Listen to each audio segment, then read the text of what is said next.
Sir good evening.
ये बता सकते हैं आपको तुमने ग्रुप में शेयर किया था कि नहीं कि कल हमने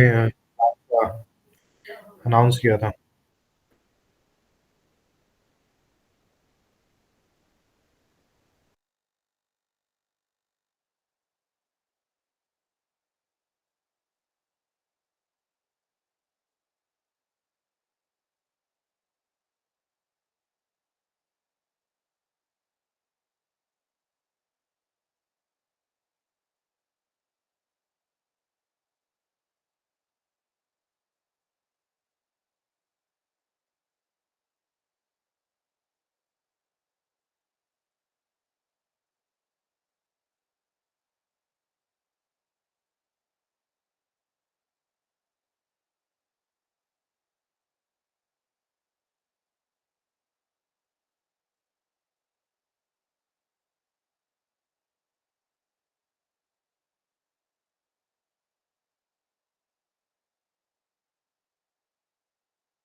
तो आज का सेशन हम शुरू करते हैं, लेट नहीं करते हैं, और जो लोग और आएंगे वो बाद में ज्वाइन कर लेंगे साथ साथ। अ, कौन बताएगा कल हमने कहाँ तक खत्म कर दिया था, कौन सी यूनिट तक खत्म कर दिया था हमने?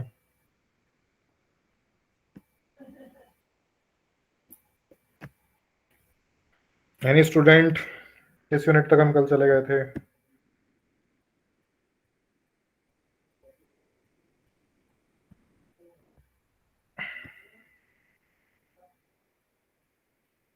कोई पढ़ के नहीं आया?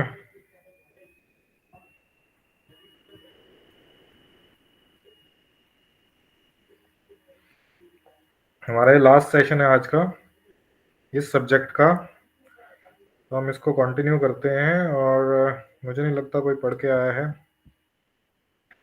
ये बहुत ही अनफॉर्चुनेट है कि आप लोग पढ़ के नहीं आते हैं। तो अगर आप पढ़ के आएंगे तभी आपको अच्छे से समझ में आएगा कोई भी चीज़।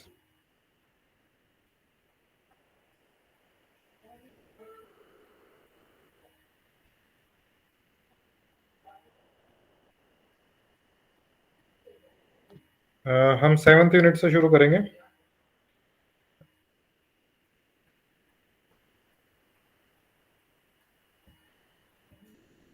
Ethical practices promotion of retail sector, in promotion in the retail sector.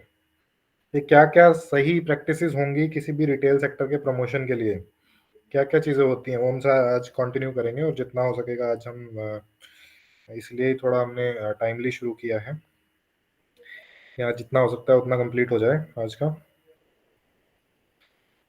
तो दोबारा से रिवाइज करते हैं। एथिक्स का मतलब क्या होता है, एथिक्स और रिटेल का मतलब क्या होता है, कौन बताएगा? रिटेल और एथिक्स का मतलब क्या होता है? एनीवन?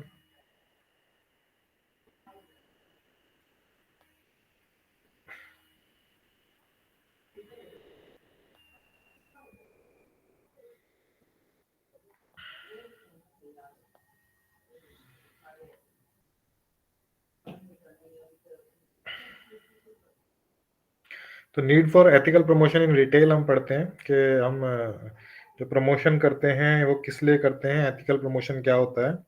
तो अगर हम इस पैराग्राफ को पढ़ के ही शुरू करें, in the dynamic and competitive landscape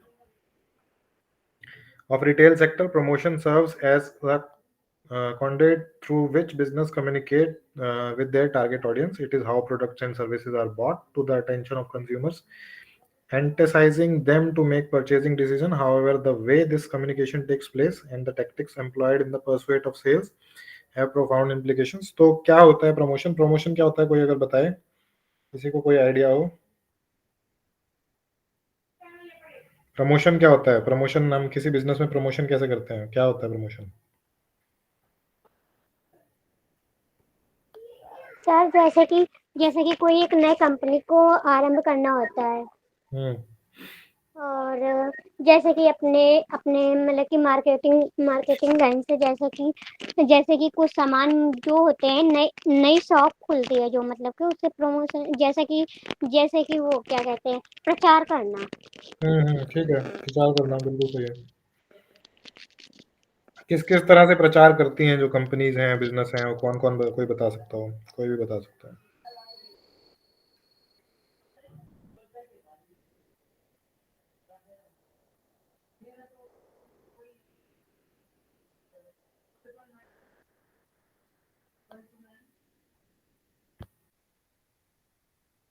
किस किस तरह से जो बिजनेस है वो प्रमोशन करते हैं अपने प्रोडक्ट्स का?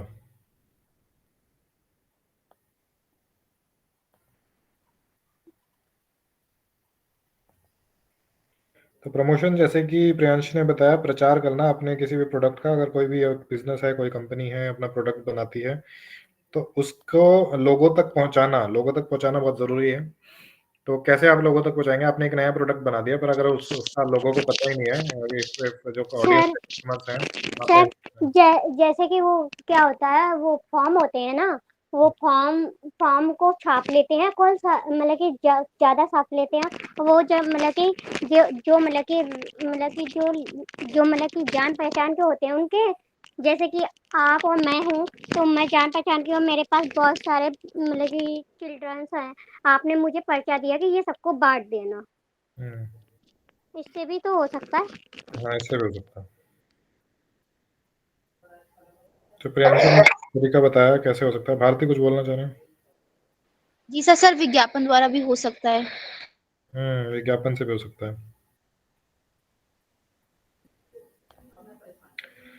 तो ये कुछ तरीके जैसे लोग जो लर्नर्स ने बताए, पर्चे बांटना वो भी एक तरीका है, विज्ञापन है ये भी एक तरीका है।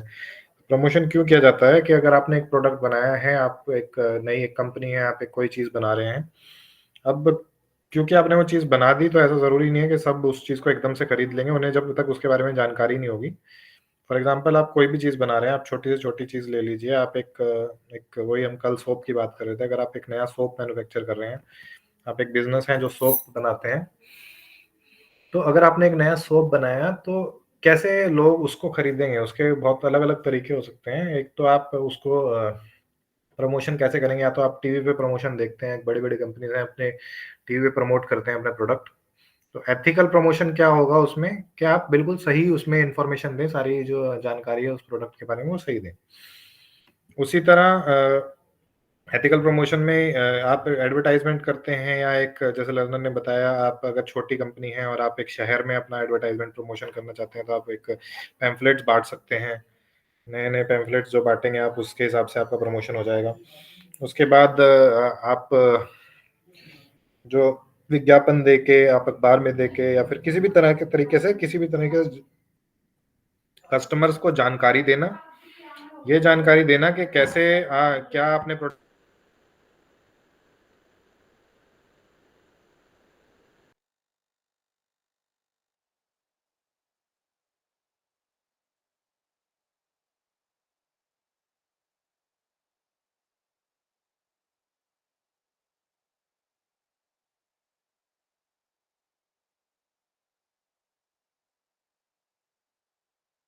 तो किसी भी तरह से अपने प्रोडक्ट के बारे में आप अगर कस्टमर्स को जानकारी दे रहे हैं, तो वो प्रमोशन होगा। प्रमोशन किस किस टाइप का होता है, एथिकल प्रमोशन का मतलब क्या है? एथिकल प्रमोशन हमने अभी जाना कि किसी भी तरह हमें गलत इन्फॉर्मेशन नहीं देनी है, राइट इन्फॉर्मेशन देनी है। अपने जो अपने कस्टमर्स हैं उनको हमें चीट नहीं करना है। तो अगर हम एथिकल प्रमोशन करते हैं तो हमें फायदा क्या क्या होगा वो इसमें बताया है। कंज्यूमर ट्रस्ट एंड कॉन्फिडेंस, अगर हम बिल्कुल सही चीज बताते हैं प्रमोशन करते हुए और बिल्कुल सही चीज ही निकलती है, तो ऑफ कोर्स हमारा ट्रस्ट एक बढ़ेगा एज ए कंज्यूमर। अगर मैं मुझे कोई ऐड दे रहा है कि भाई मेरा प्रोडक्ट ये चीजें करेगा, ये चीजें आपके लिए अच्छा करेगा, और वो सच में अगर वैसा ही परफॉर्म करता है, तो मेरा एक ट्रस्ट बन जाएगा उस प्रोडक्ट पे। मैं औरों को भी रिकमेंड करूंगा that you can by this product, और ये अच्छा है।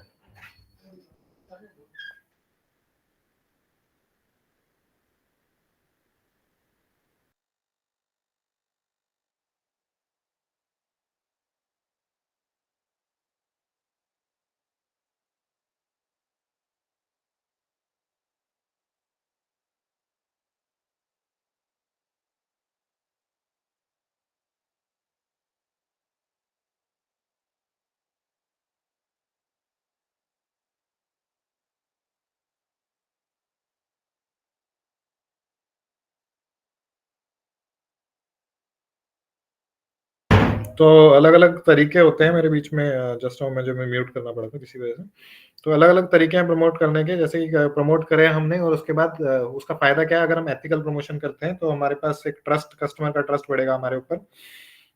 प्रमोशन के अगर हम एक प्रोडक्ट की सही इंफॉर्मेशन देते हैं प्रमोशन करते हुए, एक लीगल एंड रेगुलेटरी कंप्लायंस, यानी कि जो अगर आप जो बता रहे हैं वही आपका प्रोडक्ट कर रहा है, तो आपके ऊपर लीगल कोई इशू नहीं आएगा। कल को कोई एट एनी टाइम आपके ऊपर कोई लीगल कोई आपके ऊपर लीगल केस नहीं कर पाएगा, क्योंकि आपने जो इन्फॉर्मेशन दी है वो बिल्कुल करेक्ट है। Long term reputation and brand equity बहुत कॉमन सी टर्म्स हैं, जैसे कि लॉन्ग टर्म रेपुटेशन, अगर आपका प्रोडक्ट अच्छा है, आप वही प्रमोट कर रहे हैं प्रोडक्ट अच्छा के बारे में, तो आपको of course long term reputation आपकी बनेगी, आपकी कंपनी की ब्रांड की वैल्यू बनेगी, एक ब्रांड की एक रेपुटेशन बनेगी लॉन्ग टर्म के। लोग उसको क्योंकि रिकमेंड करेंगे, लोग सारे इधर उधर बताएंगे कि कैसे आपका प्रोडक्ट अच्छा है, और आपकी एक रेपुटेशन बन जाएगी कि ये कंपनी तो अच्छे ही प्रोडक्ट्स निकालते हैं, इन फ्यूचर आपको और भी प्रोडक्ट्स निकालते हैं, तो आपकी एक रेपुटेशन होगी। Customer loyalty and life time value, वही कस्टमर लॉयल्टी वही होती है कि अगर आपका प्रोडक्ट अच्छा है, आपने प्रमोशन ठीक से करा है, तो आपकी कस्टमर लॉयल्टी, कस्टमर्स आपके साथ लॉयल हो जाएंगे, उनको पता होगा कि ये जो कंपनी है ये चीट नहीं करती है और ये अच्छे प्रोडक्ट्स ही देती है। Life time value, life time value आपको मिलती है। मिटिगेटिंग एथिकल डिलेमास, जो एथिकल डिलेमास हैं, मतलब जो प्रमोशन करते हुए अगर हम एथिकल डिलेमा की बात करें, in the complex landscape of retail promotion ethical dilemmas are not uncommon. Retailers often find themselves at the crossroads facing choices that challenge their values and principles. Ethical promotion practices provide a framework of navigating। तो जितने भी dilemmas बने हुए हैं लोगों के mind में कि ये कई बार ऐसा होता है कि हम ऐड देखते ही बता देते हैं कि दैट ये जो ऐड है ये फेक है, ये झूठ बोल रहे हैं। तो वो जो डिलेमास ऑलरेडी बने हुए हैं वो हट जाते हैं जब आप एक अच्छा प्रोडक्ट देते हैं, एक अच्छी प्रमोशन करते हैं उसकी। अब trustfulness and accuracy in retail advertising. Advertising के अंदर ट्रस्टफुलनेस और एक्यूरेसी क्या होती है, ये बिल्कुल एग्जैक्टली वैसा सा ही एक टॉपिक है। तो ट्रांसपेरेंट प्रोडक्ट रिप्रेजेंटेशन, अगर आप अपनी प्रोडक्ट की रिप्रेजेंटेशन, ट्रांसपेरेंट का मतलब है बिल्कुल एग्जैक्ट, आप जो जो उस प्रोडक्ट के अंदर डिस्क्रिप्शन है उसकी वही आप बताएं। फॉर एग्जांपल एक आप फोन खरीदते हैं, मोबाइल फोन खरीदते हैं, तो जो उसकी डिटेल्स हैं आप वही डिटेल्स बताएं, जो उसकी अपीयरेंस है वही अपीयरेंस बिल्कुल दिखाएं। तो वो आ जाता है ट्रांसपेरेंट प्रोडक्ट रिप्रेजेंटेशन में। अवॉइडिंग डिसेप्टिव प्रैक्टिसेस, मतलब जो प्रैक्टिसेस हैं, आप जो एक फेक जो चीजें आप बोल रहे हैं, जैसे कि डाइटरी सप्लीमेंट की बात करें, अगर खाने के जो सप्लीमेंट होते हैं कि ये आप हमारा एक सप्लीमेंट आपका वेट लॉस कर देगा, तो जो ये डिसेप्टिव प्रैक्टिसेस हैं, जो झूठ बोलने की या फिर किसी तरह अपने प्रोडक्ट को बेचने के लिए फेक न्यूज देने की, वो जो प्रैक्टिसेस हैं वो फेक प्रैक्टिसेस जो हैं वो गलत हो जाती हैं, वो नहीं, अवॉइड करनी चाहिए। ऑनेस्ट प्राइसिंग, प्राइसिंग ऑनेस्ट होनी चाहिए। द रोल ऑफ एक्यूरेसी, तो एक्यूरेसी का रोल क्या है, एक्यूरेट इन्फॉर्मेशन एक्यूरेसी का रोल क्या होगा कि आप जो इन्फॉर्मेशन दे रहे हैं, जो हमने ये पहले भी बात की है, जो आप पैकेट पे इन्फॉर्मेशन दे रहे हैं, प्रमोशन करते टाइम इन्फॉर्मेशन दे रहे हैं प्रोडक्ट की, वो एक्यूरेट होनी चाहिए। एक्यूरेट इन्फॉर्मेशन आप दें। प्रिसीजन इन क्लेम्स, जो आप क्लेम करते हैं कि इसमें इतना प्रोटीन है, इतना विटामिन है, इतना ये है, अगर आप किसी फूड प्रोडक्ट की बात करें तो प्रिसीजन बिल्कुल ठीक होना चाहिए, उसमें कोई भी फेक नहीं हो, फेकनेस नहीं होनी चाहिए। उसके बाद टाइमली अपडेट्स, अगर आपका कोई ऐसा प्रोडक्ट है जिसको जो बार बार अपडेट मांगता है, जो बार ऐसा प्रोडक्ट है जो अनकॉमन है और उसको अपडेट्स चाहिए, तो टाइमली आप अपडेट्स प्रोवाइड करें उसमें, उस प्रोडक्ट की जब आप प्रमोशन करते हैं, जब आप एडवर्टाइजमेंट करते हैं, तो आप टाइमली उसके अपडेट दें। एथिकल ऑब्लिगेशंस, मतलब जो भी उसका कंज्यूमर जो है वो एडवर्टाइजमेंट के ऊपर ही रिलाई करता है, यानी कि वो उसे एडवर्टाइजमेंट से ही पता चलता है कि उसका जो प्रोडक्ट वो खरीदना चाह रहा है वो ठीक है कि नहीं है। तो एथिकल ऑब्लिगेशन का मतलब होता है कि आप जो अपने मटेरियल्स, फॉर एग्जांपल हम इसी में ही अगर पढ़ें, truthfulness and accuracy in retail advertisement are not just ethical choices, they are obligations that the retailers owe to their customers. Customer reliance on advertising materials to make purchasing decisions, and when that information is misleading or false, it can result in financial losses or disappointment. तो ये simple सी एक बात है कि आपका एक ये ethics follow करना, यानी कि आप जो रूल्स एंड रेगुलेशन फॉलो कर रहे हैं, ये सिर्फ आपका एक आपको एक आपका एथिकल चॉइस नहीं है, आपकी ये चॉइस नहीं है, बल्कि आपकी एक ऑब्लिगेशन है, आपको ये करना ही करना चाहिए कस्टमर्स के लिए। क्योंकि अगर आप ये नहीं करेंगे कस्टमर्स के लिए, तो कस्टमर को जो कस्टमर्स हैं वो आपका प्रोडक्ट खरीदेंगे, उनके उन प्रोडक्ट खरीदने के बाद उनको फायदा नहीं होगा, आपको बहुत सारे लॉसेस हो सकते हैं, फाइनेंशियल लॉस भी हो सकते हैं, अगर आपके पास कोई लीगल आपके पास कोई इशू क्रिएट हो जाता है, फाइनेंशियल लॉस होंगे, आपकी रेपुटेशन लॉस होगी। तो ये बहुत सारी चीजें, अगर आप इस ऑब्लिगेशन को नहीं फॉलो करेंगे, एथिकल ऑब्लिगेशन को। अब ट्रूथफुलनेस और एक्यूरेसी में क्या बेस्ट प्रैक्टिसेस है, मतलब ट्रूथफुलनेस का मतलब आप समझ चुके हैं कि क्या ट्रूथफुलनेस क्या होती है, एक्यूरेसी क्या होती है, उसमें क्या क्या चीजें आप फॉलो कर सकते हैं। आपका क्या, अगर आप एक्यूरेसी देना चाहते हैं, ट्रूथफुलनेस देना चाहते हैं, तो आपको पूरी प्रोडक्ट की नॉलेज होनी चाहिए, थॉरो प्रोडक्ट नॉलेज। अगर आपको नॉलेज होगी तभी आप अपने कंज्यूमर्स को बता पाएंगे। थर्ड पार्टी वेरिफिकेशन, यानी कि वही जो हम कल भी बात कर रहे थे, FSSAI एक सर्टिफिकेशन होती है, ISI एक सर्टिफिकेशन होती है, तो आप उनसे वेरीफाई करवाएं, बाहर के जो थर्ड पार्टीज हैं, गवर्नमेंट की एक स्कीम्स हैं, उनके थ्रू उसको वेरीफाई करवाएंगे, तो भी आपकी जो ट्रुथफुलनेस है वो और एक्यूरेसी है वो बढ़ेगी। क्लियर डिस्क्लेमर्स, अगर आपके प्रोडक्ट में कोई भी डिस्क्लेमर है, कोई इशू है, तो आप क्लियरली उसको बताएं। ऑडिट्स करवाएं अपने प्रोडक्ट की, बार बार कंज्यूमर का फीडबैक लें, अगर उनको कोई नई चीज चाहिए, कोई नया उनको कोई उनका फीडबैक है, गलत कुछ आपके प्रोडक्ट में हो रहा है, सही आपके कुछ प्रोडक्ट में हो रहा है, तो आप उसका फीडबैक लें और उसी हिसाब से अपने प्रोडक्ट को मॉडिफाई करें। उसके बाद केस स्टडी 2 सस्टेनेबल एडवर्टाइजमेंट। तो ये अलग अलग स्टडीज बताई हैं कैसे कैसे आप अपनी एडवर्टाइजमेंट कर सकते हैं, कैसे आप अपनी एक्यूरेसी उसमें रखेंगे, कैसे आप उसमें अपनी एक्यूरेसी के अलावा ट्रूथफुलनेस रखेंगे। तो बैकग्राउंड, एथिकल प्रैक्टिसेस, आउटकम, ये सारी चीजें वही हैं जो बार बार हमने अभी पढ़ी, ऊपर भी पढ़ी। Honouring commitments. ऑनरिंग कमिटमेंट्स क्या होते हैं कि आप जो अपना कमिटमेंट कर रहे हैं वो ही जो आपने प्रॉमिस किया है, अगर आप अपना जो प्रमोशन करते हुए अपना जो कमिटमेंट कर रहे हैं उसको ऑनर करें। ऑनर का मतलब वही है कि आप अपना उसको उस पे स्टैंड करें, उस कमिटमेंट पे स्टैंड करें, और वही चीज आप अपनी प्रोडक्ट जो है, अपने जो प्रॉमिसेस आपने किए हैं वही चीज आप अपने कंज्यूमर्स को दें, कस्टमर्स को दें। तो significance of the commitment, significance जो आप कमिट कर रहे हैं उसकी क्या क्या सिग्निफिकेंस है, मतलब उसका क्या क्या इंपॉर्टेंस है। तो डिलीवरिंग व्हाट इज प्रॉमिस्ड, जो हमने अभी डिस्कस करा कि जो आपने प्रॉमिस किया है आप उसी को डिलीवर करें। मीटिंग प्रोडक्ट एक्सपेक्टेशंस, जो आपने प्रोडक्ट की बारे में बताया है वो प्रोडक्ट आपका उसी एक्सपेक्टेशंस को मीट करे। ऐसा नहीं है कि आपने बता कुछ दिया, वो प्रोडक्ट उतना मीट उसको नहीं कर पा रहा है। ट्रांसपेरेंसी इन प्राइसिंग, आप प्राइसिंग के बारे में बताएं। अगर कोई भी चीज आपकी किसी भी आप प्राइस रख रहे हैं, तो आजकल आपने देखा होगा कि आजकल ग्राम्स में भी प्राइस आने लग गया है कि पर ग्राम कितना प्राइस है। अगर 50 ग्राम्स का कोई प्रोडक्ट है तो टोटल प्राइस भी लिखा होगा और पर ग्राम प्राइस भी लिखा होगा। तो वो सिर्फ ये ट्रांसपेरेंसी इन प्राइसिंग की वजह से ही है कि वो एग्जैक्टली बताना चाहते हैं कि पर ग्राम का कितना प्राइस पड़ रहा है। रोहित सर एक मिनट, सभी स्टूडेंट्स अपने अटेंडेंस दें। तो ये राहुल सिंह अपने अटेंडेंस क्यों नहीं दे रहे हैं? राहुल सिंह अपने अटेंडेंस दें। Thank you, please continue.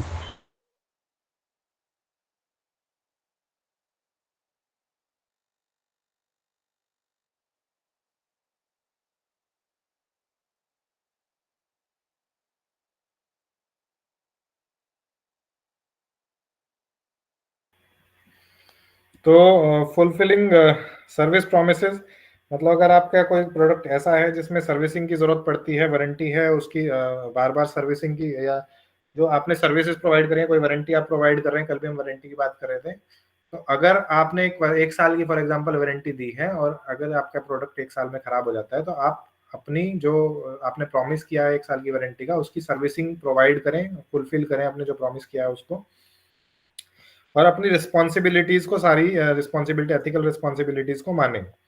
तो बेस्ट प्रैक्टिसेस इन ऑनरिंग कमिटमेंट्स, अपने जो कमिटमेंट्स हैं उनकी बेस्ट प्रैक्टिसेस कैसे करें, जो आपने कमिटमेंट्स दिए उनको ऑनर कैसे करेंगे आप, उनकी क्या प्रैक्टिसेस हो सकती हैं।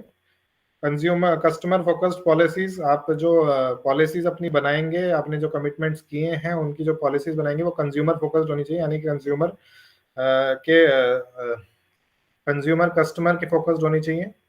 और जो आप अपना कमिटमेंट कर रहे हैं वारंटी का या रिटर्न पॉलिसीज का कमिटमेंट कर रहे हैं, तो वो बिल्कुल क्लियर होना चाहिए। उसमें ऐसा नहीं है कि आप कल को कोई कंज्यूमर अगर वो वारंटी क्लेम करना चाहता है, रिटर्न करना चाहता है प्रोडक्ट, तो आप उसके ऊपर 2-3 टर्म्स एंड कंडीशन बता के उसे मना कर दें। कई कंपनी ऐसा करती हैं, तो वो आपके कमिटमेंट को ऑनर करना नहीं होगा। अगर आप उस चीज को अगर आप अपनी कमिटमेंट्स को नहीं मान रहे हैं, आप अपनी वारंटीज, रिटर्न पॉलिसीज को नहीं मान रहे हैं और आपने क्लियरली उनको स्टेट नहीं किया है कि क्या क्या टर्म्स एंड कंडीशंस हैं। उसके बाद training and education. Training and education मतलब कस्टमर सर्विस, जो आप अपने जो सर्विस प्रोवाइड करते हैं जब आप अपने किसी भी प्रोडक्ट की, तो सर्विस प्रोवाइड करने के लिए ऑफ कोर्स आपके जो आपके सर्विस प्रोवाइडर्स होंगे, जो आपके टेक्नीशियंस होंगे, इंजीनियर्स होंगे, जो भी सर्विस प्रोवाइड कर रहे हैं किसी प्रोडक्ट की, उनकी प्रॉपर ट्रेनिंग होनी चाहिए, उनकी प्रॉपर एजुकेशन होनी चाहिए। रेगुलर ऑडिट्स एंड फीडबैक हम ऑलरेडी पढ़ चुके हैं। फीडबैक आप कस्टमर्स का लें कि कैसे आप जो अपना एक जो सर्विस प्रोवाइड कर रहे हैं उसकी क्या फीडबैक है, क्या वो ठीक हो रही है, नहीं हो रही है। रेगुलर ऑडिट्स करवाएं, अपनी इंटरनल ऑडिट्स भी करवाएं, एक्सटर्नल ऑडिट्स भी करवाएं। ऑडिट का मतलब होता है चेक करवाना, रेगुलर चेक करवाना अपने प्रोडक्ट को।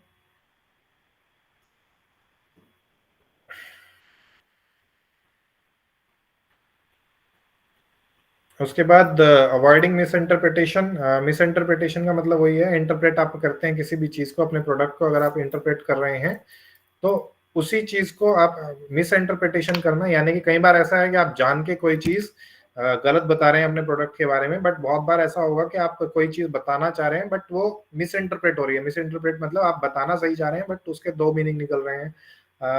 कस्टमर उसका गलत मीनिंग भी ले सकता है, सही मीनिंग भी ले सकता है। तो ये चीजें हमें अवॉइड करनी चाहिए, मिस इंटरप्रिटेशन। तो मिस इंटरप्रिटेशन अवॉइड करने के क्या सिग्निफिकेंस है, क्यों करनी चाहिए हमें avoid? Upholding trust and credibility, ensuring informed decision making, legal and regulatory compliance, ये सारी चीजें हैं जो अगर आप अपना जो मिस इंटरप्रिटेशन को अवॉइड करेंगे तो ये सारी चीजें होंगी। इन्फॉर्म डिसीजन मेकिंग होगी, अपहोल्डिंग ट्रस्ट बढ़ेगा, क्रेडिबिलिटी बढ़ेगी, ये सारी चीजें ऑलमोस्ट पॉइंट सेम रहेंगे। डिसीजन मेकिंग जो इन्फॉर्म डिसीजन मेकिंग है वो आपकी बनेगी। अगर मिस इंटरप्रिटेशन को अवॉइड करते हैं तो डिसीजन मेकिंग जो है वो बहुत ज्यादा प्रिसाइज हो जाएगी। उसके बाद examples of misinterpretation to avoid, तो कौन कौन से मिस इंटरप्रिटेशन आप अवॉइड करेंगे, मतलब आप कौन कौन सी जो है इंटरप्रिटेशन जो कस्टमर्स कर सकते हैं उसको अवॉइड करेंगे। False claims, exaggerated benefits, manipulated visuals, hidden fees, ये सारी चीजें आप अवॉइड करेंगे। हिडन फीस कोई होती है, मैनिपुलेटेड विजुअल्स कोई होते हैं। मैनिपुलेटेड मतलब आप कोई विजुअल दिखा रहे हैं किसी एडवर्टाइजमेंट में, वो मैनिपुलेटेड नहीं होने चाहिए, मतलब वो बिल्कुल एग्जैक्टली क्लियर होने चाहिए। मैनिपुलेट मतलब उसको किसी भी तरह से उसको चेंज ना करें आप, उसको बेनिफिट्स को एग्जैगरेट ना करें। अगर कोई बेनिफिट आप दे रहे हैं अपने प्रोडक्ट के साथ तो ऐसा नहीं है कि उसको बढ़ा चढ़ा के बताएं, आप उसके साथ ऐसी चीजें बताएं जो नहीं आपको देने वाले हैं अपने कस्टमर्स को। एथिकल ऑब्लिगेशन हमने अभी डिस्कस करी थी। एथिकल ऑब्लिगेशन क्या होता है कि एथिक्स आपको फॉलो ही नहीं करना अपने बिजनेस में, बट वो आपकी एक रिस्पॉन्सिबिलिटी है, वो आपकी एक ऑब्लिगेशन है। तो ऑब्लिगेशन है आपको कंज्यूमर्स के लिए एथिकल प्रैक्टिसेस फॉलो करनी ही करनी है। तो बेस्ट प्रैक्टिसेस ऑफ अवॉइडिंग मिसइंटरप्रिटेशन ये हमने पढ़ लिया था ऑलरेडी। उसके बाद मॉनिटरिंग एंड अकाउंटेबिलिटी। मॉनिटरिंग का मतलब क्या होता है, कोई अगर बताए?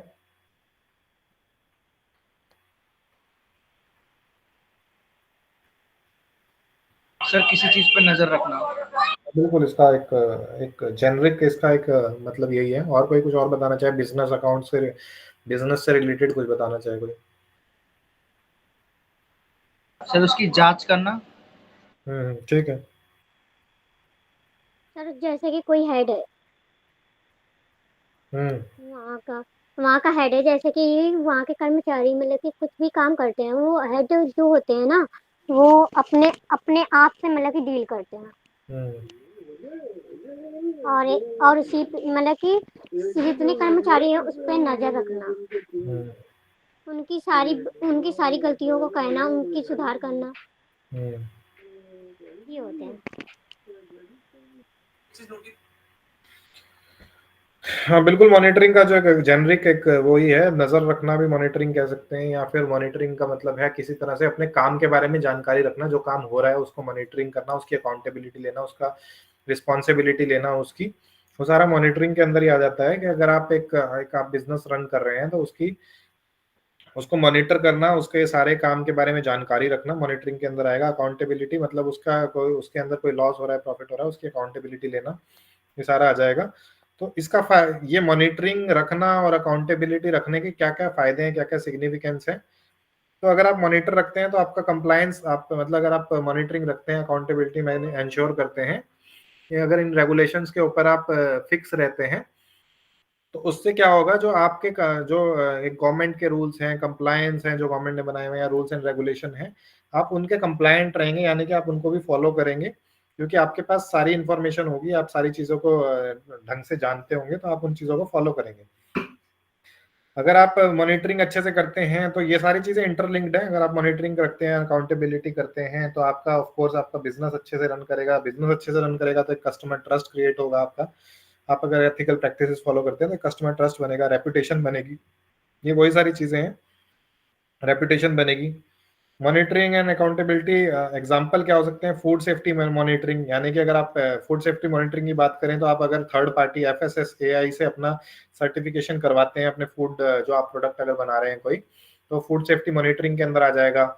ई कॉमर्स प्लेटफॉर्म्स, तो e commerce platforms monitoring and accountability में कैसे आएगा कि जो सिग्निफिकेंट ग्रोथ हो रही है ई कॉमर्स प्लेटफॉर्म की, तो वहां पर मॉनिटरिंग करना बड़ा एक वाइटल टास्क हो जाता है, मतलब एक अच्छा टास्क है, वहाँ करना जरूरी है। क्योंकि जो ई कॉमर्स है वो बहुत सारे प्रोडक्ट्स में डील करते हैं, एक साथ बहुत ही सारे प्रोडक्ट्स में डील करते हैं, तो वहां पर मॉनिटरिंग करना एक बहुत बड़ा टास्क है। सारे प्रोडक्ट्स के ठीक से डिलीवर होना, सारे प्रोडक्ट्स को ठीक से बाय करना, सेल करना, ये सारी चीजें, तो ये ई कॉमर्स प्लेटफॉर्म्स के ऊपर भी काम करता है।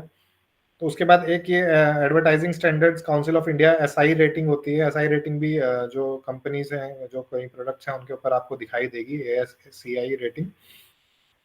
तो ये भी एक मॉनिटरिंग का ही है कि आप एक थर्ड पार्टी मॉनिटरिंग करवाते हैं अपने प्रोडक्ट की, सो दैट आपके प्रोडक्ट ये इंश्योर हो कि आपका प्रोडक्ट एक अच्छा प्रोडक्ट है। तो मॉनिटरिंग एंड अकाउंटेबिलिटी करवाने के लिए क्या क्या बेस्ट प्रैक्टिसेस हैं, आप कैसे इस चीज को करवा सकते हैं, मॉनिटरिंग एंड अकाउंटेबिलिटी कैसे कर सकते हैं? आप रेगुलर ऑडिट्स करवाएं, अपने इंटरनल ऑडिट भी करवाएं, एक्सटर्नल ऑडिट भी करवाएं। ऑडिट का मतलब यही होता है कि आपके प्रोडक्ट की पूरी चेकिंग एक दोबारा से करना कि आपका प्रोडक्ट बिल्कुल सही से मैन्युफैक्चर हो रहा है कि नहीं हो रहा है, हर चीज को दोबारा से चेक करना। ये आप इंटरनली भी करवाएं अपनी प्रोडक्ट की, और एक्सटर्नली भी करवाएं, थर्ड पार्टी से भी करवाएं, जिससे गवर्नमेंट के थ्रू करवाएं। उसके बाद क्लियर कंप्लेंट हैंडलिंग, जो कंप्लेंट्स आ रही हैं उसको एक अच्छे से हैंडल करें। एम्प्लॉय ट्रेनिंग, ये भी ट्रांसपेरेंसी, ये 2 पॉइंट दोबारा से जैसे आपने पहले पढ़े थे। एम्प्लॉय ट्रेनिंग अच्छी से होनी चाहिए, तो ही आप एक मॉनिटरिंग कर सकते हैं, अकाउंटेबिलिटी कर सकते हैं। वैसे ही ट्रांसपेरेंसी इन रिपोर्टिंग, हर चीज जो रिपोर्ट हो रही है अपने हेड्स को रिपोर्ट हो रही है, वो बिल्कुल ट्रांसपेरेंट होनी चाहिए, उसमें कोई भी हेर फेर नहीं होनी चाहिए। तो ये आ जाता है मॉनिटरिंग एंड उसमें। तो 7th यूनिट यहीं पर हमारी फिनिश हो रही है। होपफुली हम अब नेक्स्ट सारी यूनिट्स ट्राई कर पाएंगे या डिस्कस कर पाएंगे। तो अगर 7th यूनिट में किसी को कोई इशू है तो वो पूछ सकता है, नहीं तो हम 8th शुरू करते हैं।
तो हम नेक्स्ट यूनिट स्टार्ट करते हैं, 8th unit, without wasting our time.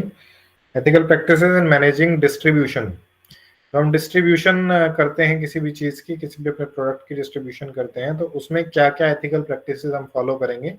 इसमें भी बेसिकली वही पॉइंट्स आपके बार बार आएंगे। तो आपको बड़ा इजी रहेगा इस पूरे ब्लॉक को ही समझना, क्योंकि मोस्टली सारी चीजें इंटरलिंक्ड हैं। Importance of ethical practices in distribution.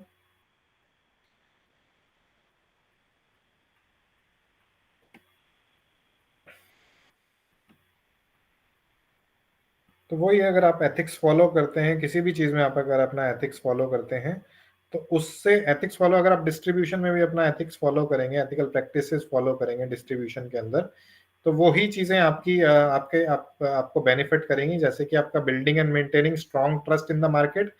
अगर आप डिस्ट्रीब्यूशन एथिकल वे से करते हैं, जितना भी आपका जो भी आप किसी भी चीज की डिस्ट्रीब्यूशन आप मान लीजिए, अगर आपने कोई प्रोडक्ट का डिस्ट्रीब्यूशन किया है, कोई क्लोथिंग का डिस्ट्रीब्यूशन किया है, किसी भी तरह का कोई प्रोडक्ट है उसका डिस्ट्रीब्यूशन कर रहे हैं, तो उसका अगर एथिकल वे से करेंगे, यानी कि आपने जो एक प्रॉमिस किया है, अगर आप वही उतनी ही चीजें डिलीवर करते हैं, अगर किसी प्रोडक्ट का एक नीड ज्यादा है, आप उसको मैन्युफैक्चरिंग आप उसकी ज्यादा बढ़ा देते हैं, अपने किसी तरह से भी फुलफिल करते हैं नीड्स को, तो वो आ जाता है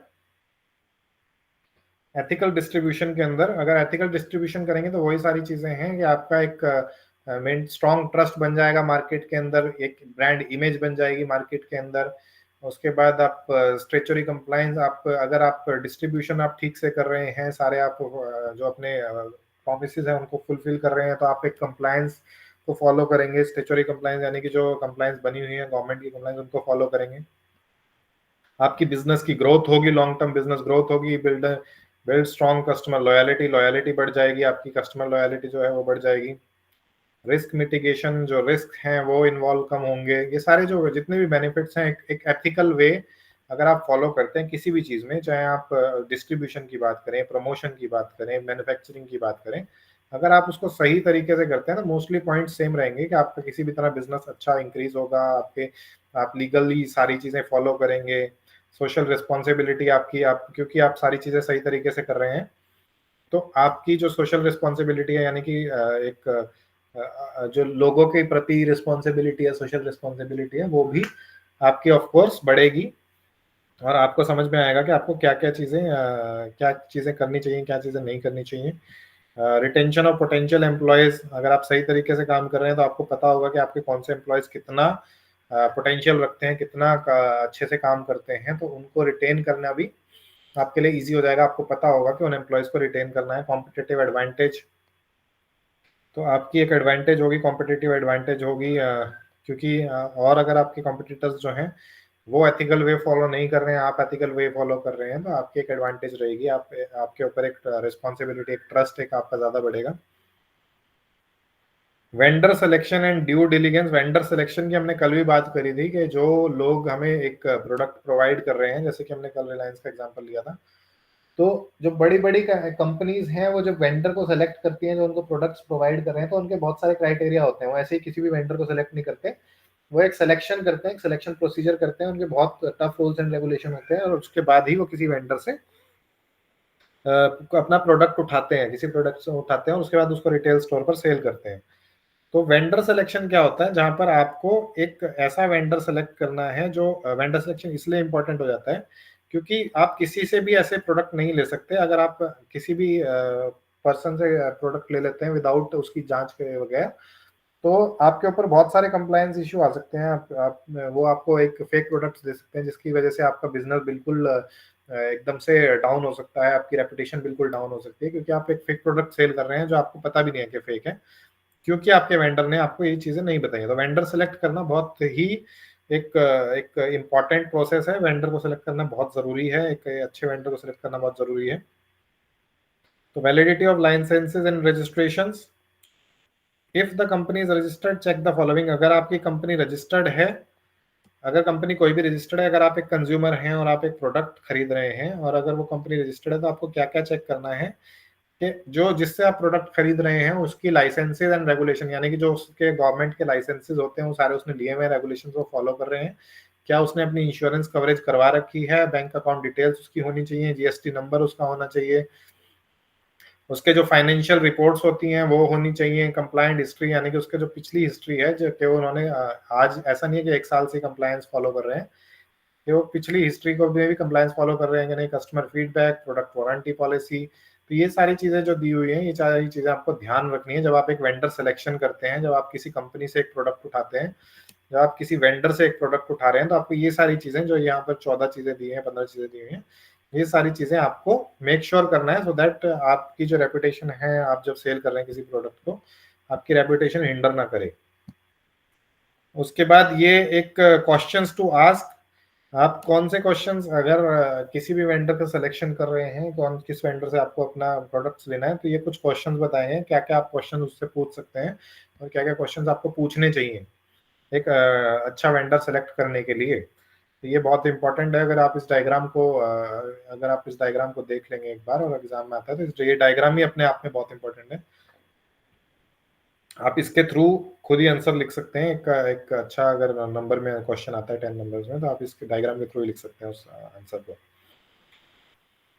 एथिकल प्रैक्टिसेस इन इन्वेंटरी मैनेजमेंट, तो इन्वेंटरी मैनेजमेंट क्या होता है, किसी को अगर कोई आइडिया है इन्वेंटरी मैनेजमेंट के बारे में? अपने स्टॉक को मैनेज करना सर, जो आपके पास मटेरियल है उसको इन्वेंटरी बोलते हैं। आपके पास कितना फिनिश गुड्स है, रॉ मटेरियल है, उसकी ट्रेसेबिलिटी रखना, उसको इन्वेंटरी मैनेजमेंट कहते हैं। ठीक है।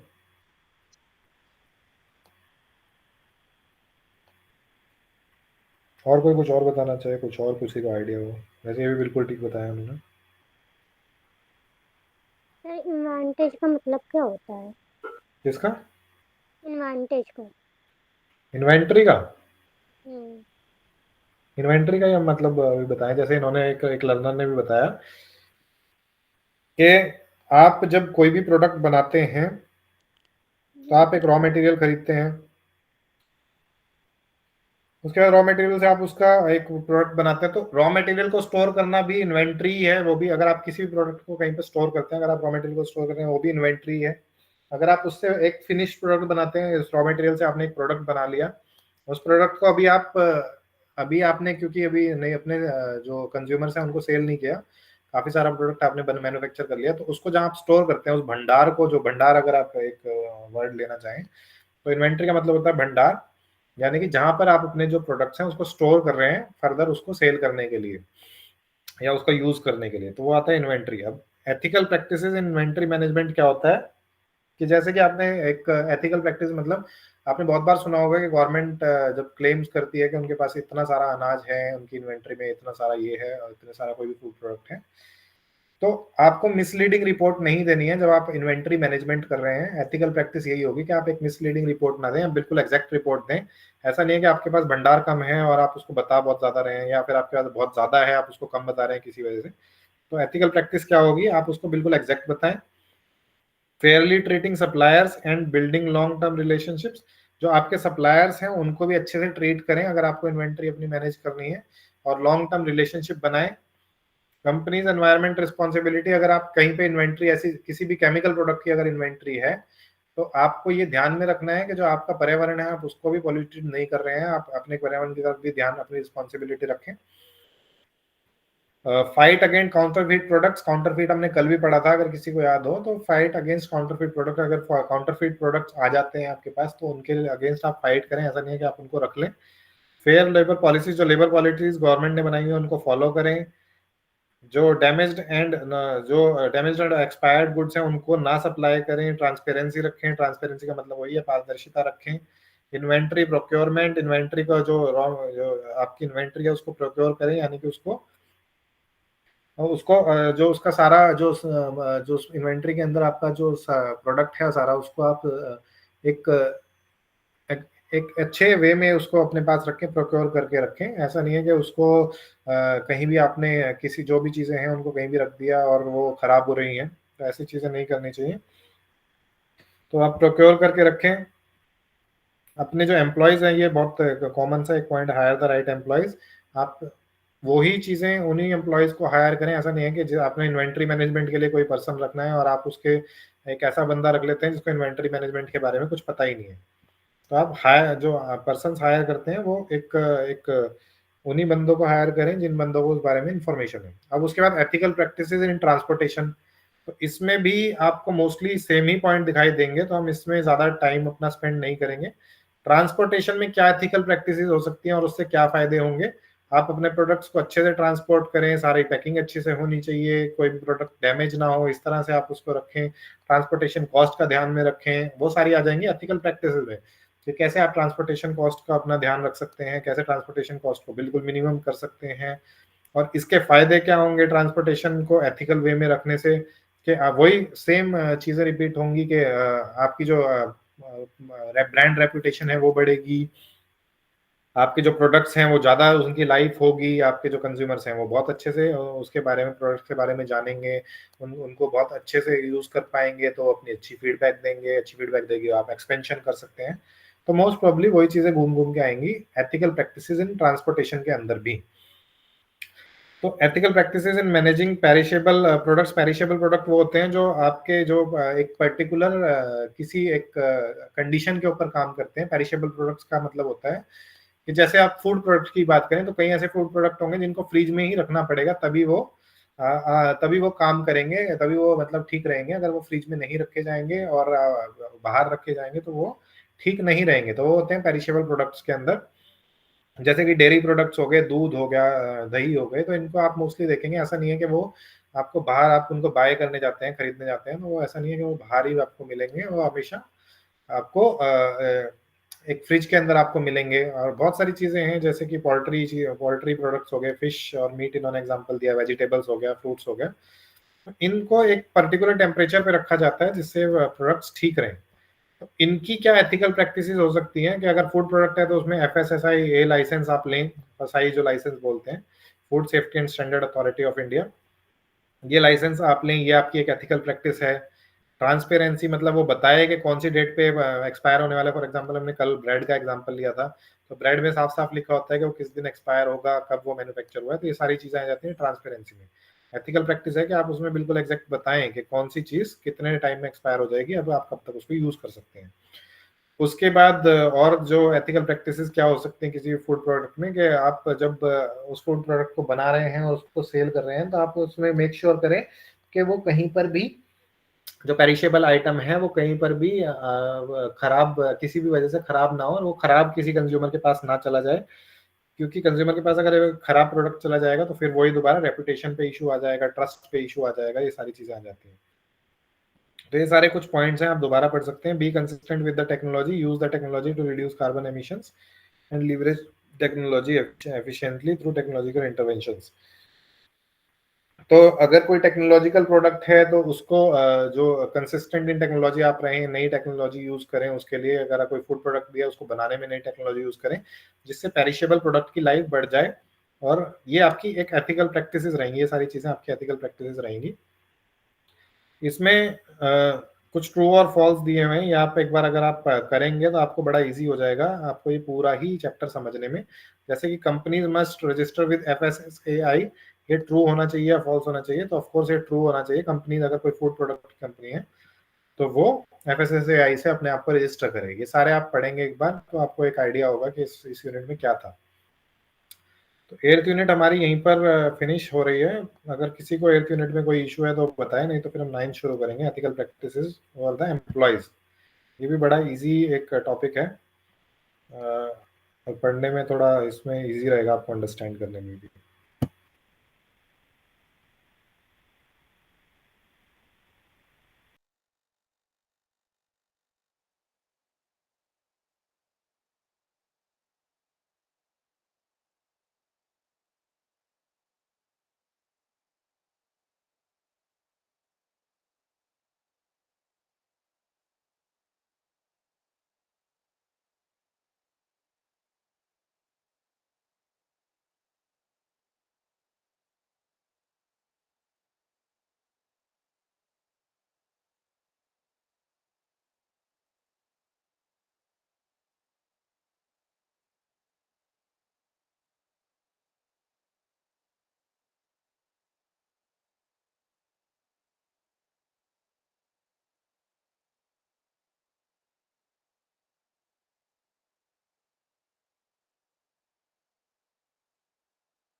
तो नेक्स्ट यूनिट शुरू करते हैं।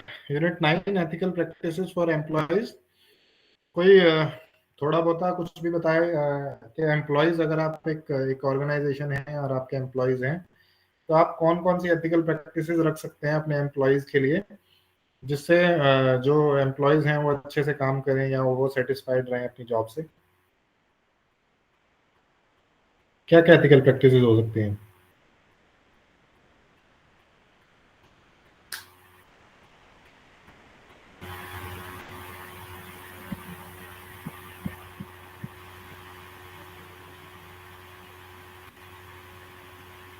कोई भी बता सकता है, कुछ भी गलत भी बता सकते हैं, कोई इशू नहीं है, कुछ भी बता सकते हैं आप। एक डिस्कशन सेशन है।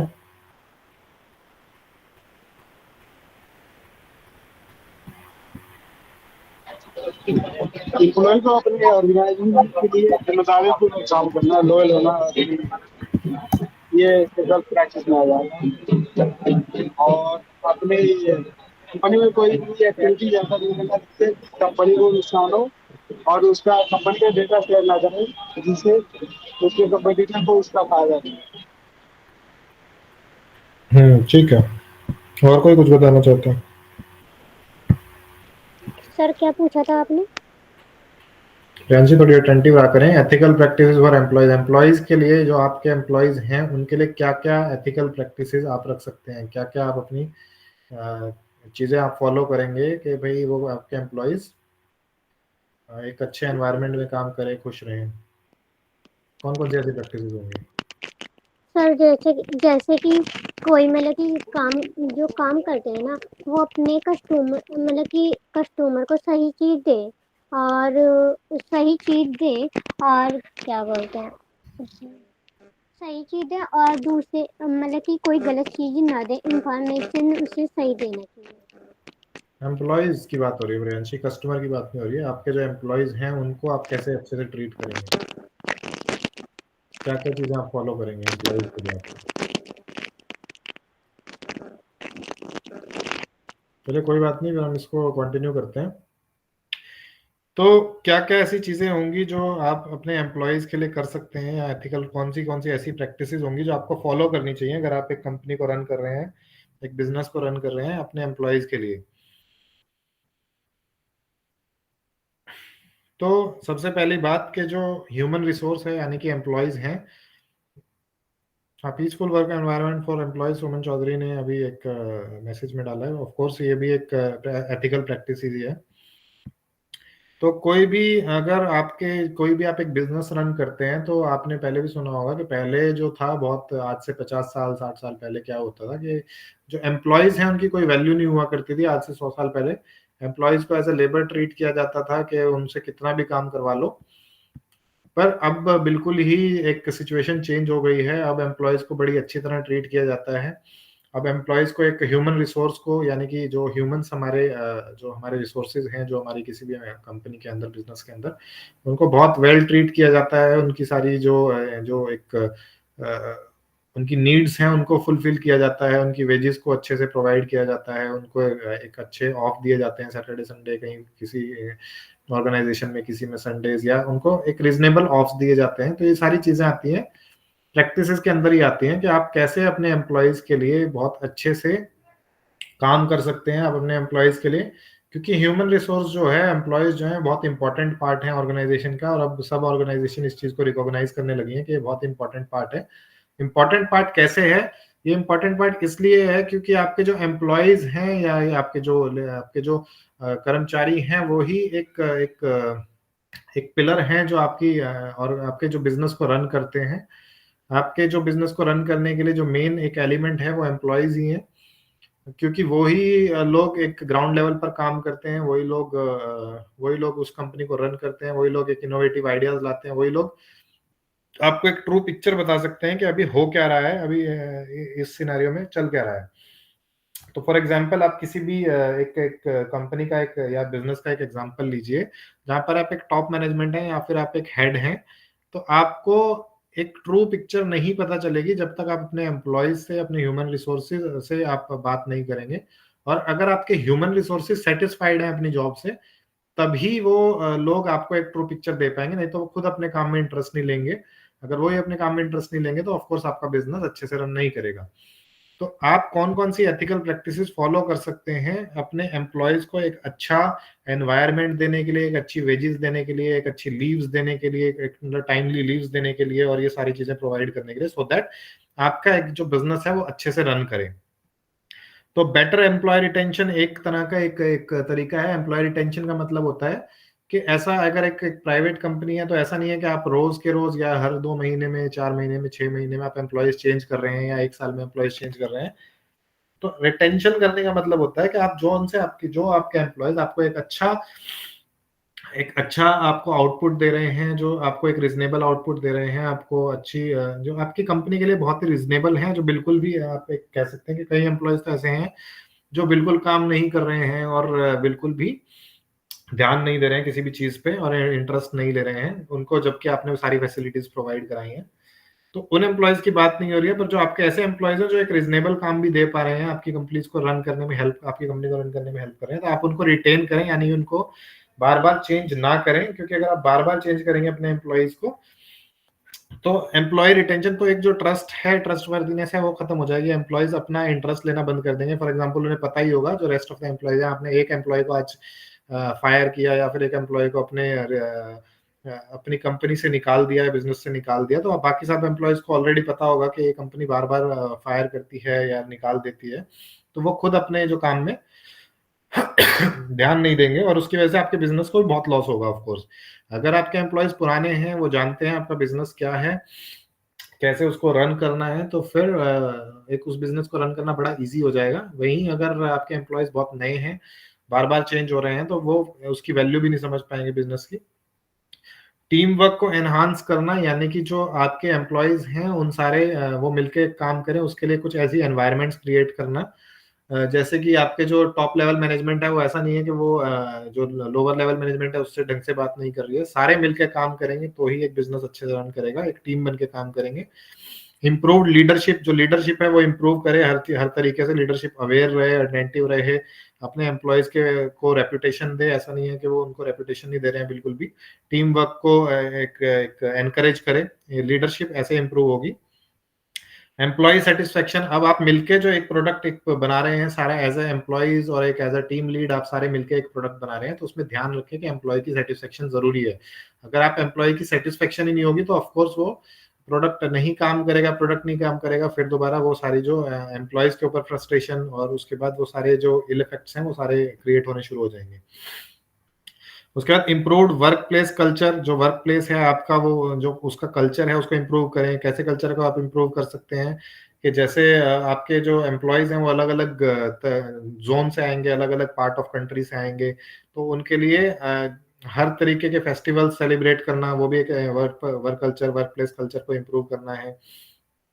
उसके बाद हर कोई एक डिस्क्रिमिनेशन ना होना किसी भी पर्सन से, जेंडर की डिस्क्रिमिनेशन, या फिर कई बार आप देखेंगे कि जो नॉर्थ साउथ की डिस्क्रिमिनेशन हो जाती है कि ये साउथ से है या नॉर्थ से है, आप कहीं भी जाएंगे, तो ये सारी डिस्क्रिमिनेशन ना होना, ऐसी इस वर्क प्लेस कल्चर को इम्प्रूव करना, ये भी एक एम्प्लॉय एथिक्स, एम्प्लॉय की तरफ एथिक्स में ही आएगा ये भी।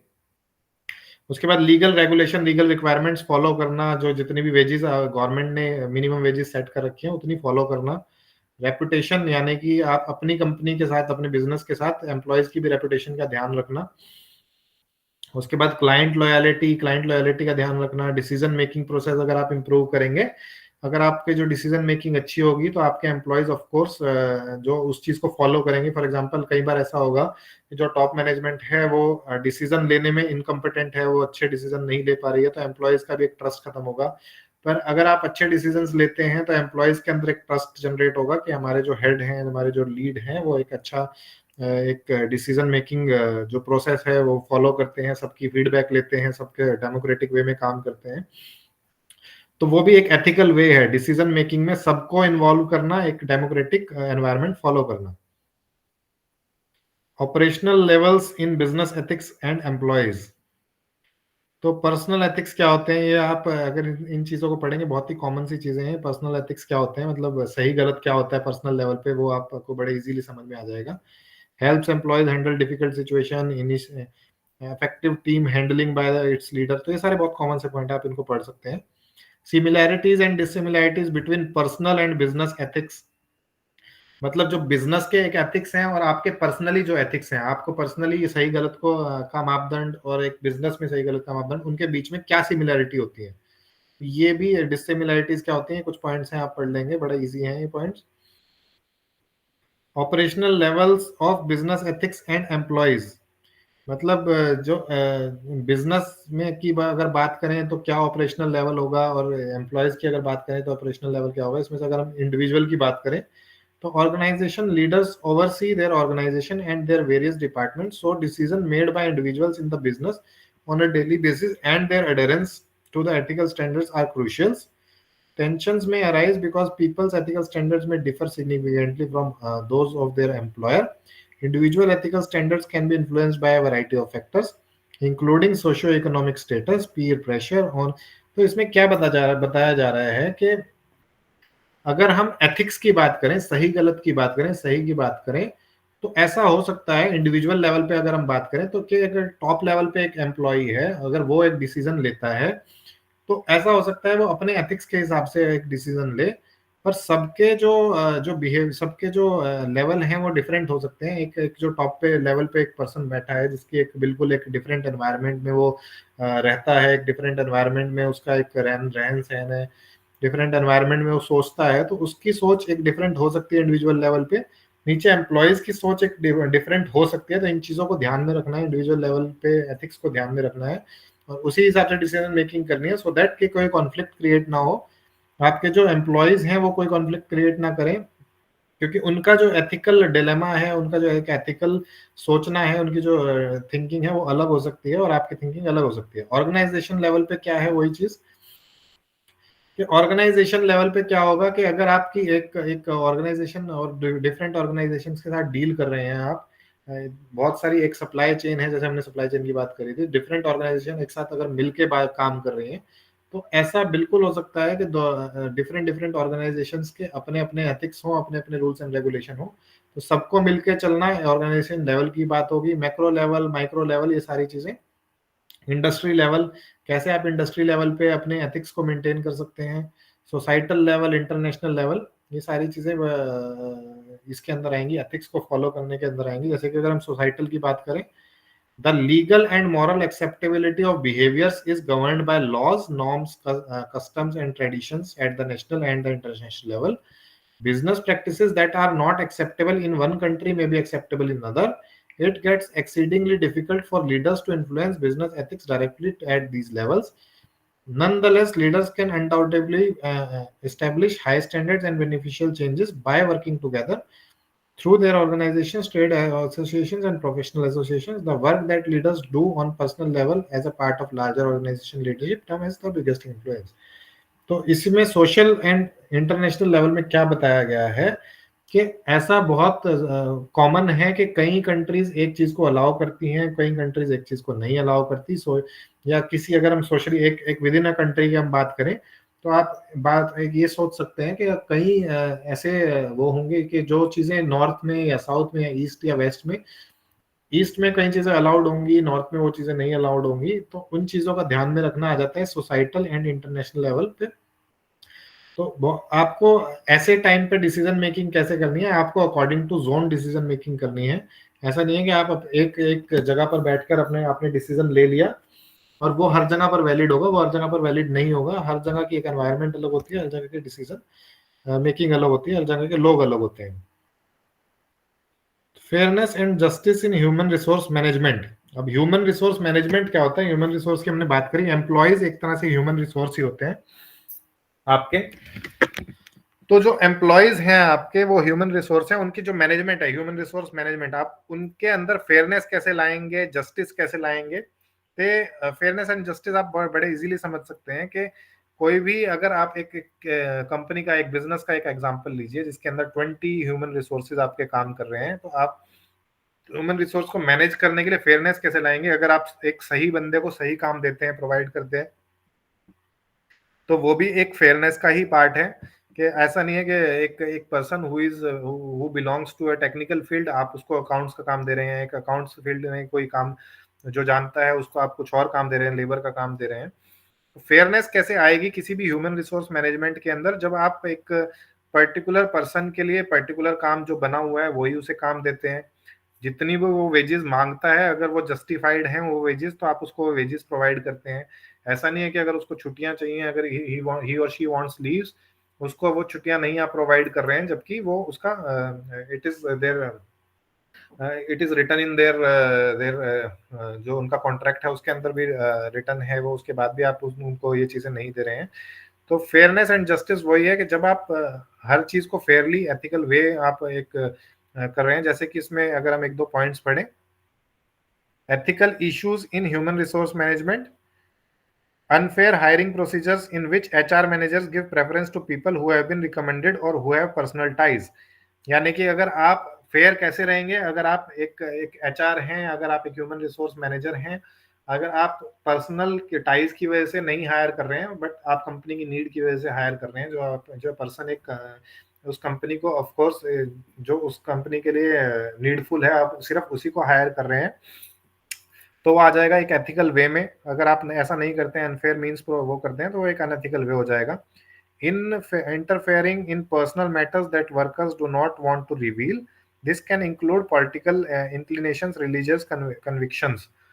फॉर एग्जाम्पल आपके अगर हम इंडिया की बात करें तो हमारे पास हमारे कंट्री में डिफरेंट रिलीजन्स हैं। तो अगर एक किसी एनवायरनमेंट में अलग अलग रिलीजन्स के लोग काम कर रहे हैं, तो उसमें आपको प्राइवेट लाइफ में ना घुसना भी एक तरह से एक एथिकल वे होगा ह्यूमन रिसोर्स को मैनेज करना, क्योंकि सबके एथिकल बिलीव्स हो सकते हैं, सबके अलग अलग अपने एथिकल बिलीव्स हो सकते हैं, रिलीजियस कन्विक्शंस हो सकते हैं, अपने अपने उनके पर्सनल एक लाइफ हो सकती है। तो अगर आप पर्सनल लेवल पर नहीं घुसेंगे तो वो भी एक एथिकल वे है ह्यूमन रिसोर्स को मैनेज करने का। अब है role of ethics in human resource management. Ethics का क्या रोल है? तो एथिक्स का मतलब आप सही क्या चीजें सही फॉलो करेंगे, हम जब से पढ़ते आ रहे हैं। तो फॉलो द एम्प्लॉयमेंट लॉ, जो हमारे लॉज बने हुए हैं गवर्नमेंट की तरफ से, उनको हम अगर फॉलो करते हैं तो वो भी एक एथिकल वे है। Protection of organisation image and reputation. जब आप ह्यूमन रिसोर्स को मैनेज कर रहे हैं तो आपको सारी चीजें ध्यान में रखनी है कि जो आप रिसोर्सेज को मैनेज कर रहे हैं उसमें रेपुटेशन, पर्सनल रेपुटेशन भी खराब ना हो, ऑर्गेनाइजेशन इमेज भी खराब ना हो। Helps to retain employees, reduces employee attrition. तो आप अगर आप एथिकल वे फॉलो करते हैं तो आपको एम्प्लॉयज को रिटेन करना है, जो हम अभी डिस्कस भी कर रहे थे कि आपको अपने एम्प्लॉयज को किसी बिना वजह या बार बार चेंज करना, किसी लो वेजेस की वजह से बार बार चेंज करना, ये चीजें आप नहीं करेंगे, तो वो भी एक एथिकल वे है ह्यूमन रिसोर्स को मैनेज करने का। इम्प्रूव्ड डिसीजन मेकिंग, अगर आप डिसीजन मेकिंग अच्छी रखेंगे अपनी as a top level management, आपकी अगर डिसीजन मेकिंग अच्छी रहेगी तो ये भी एक ह्यूमन रिसोर्स को मैनेज करने का अच्छा तरीका है, क्योंकि आपका अगर डिसीजन स्ट्रांग है तो ही वो नीचे तक फॉलो अप करेगा, नहीं तो आपका अगर डिसीजन स्ट्रांग नहीं है तो वो नीचे के लेवल के एम्प्लॉयज तक जाते जाते वो चेंज हो जाएगा, उसको एम्प्लॉयज ढंग से नहीं मान पाएंगे या किसी वजह से नहीं समझ पाएंगे। तो डिसीजन मेकिंग बहुत ही इंपॉर्टेंट पार्ट है किसी भी ह्यूमन रिसोर्स को मैनेज करने के लिए। उसके बाद ह्यूमन रिसोर्स मैनेजमेंट में ही अगला जो टॉपिक है वो है डाइवर्सिटी, इक्विटी एंड इंक्लूजन। तो डाइवर्सिटी वही होता है जैसे हमने अभी बात की थी कि डिफरेंट किसी भी, अगर हम एक ऑर्गेनाइजेशन की बात करें जो दिल्ली में सेटअप है, अगर वो if that organisation is in Delhi, उस ऑर्गेनाइजेशन के अंदर अलग अलग पार्ट ऑफ आवर कंट्री से लोग काम करते हैं, लोग काम कर रहे हैं। तो डाइवर्सिटी है क्योंकि हमारी कंट्री में डिफरेंट 200 एवरी 100 किलोमीटर आपके पास एक डिफरेंट डायलेक्ट होगा, डिफरेंट लैंग्वेज होगी।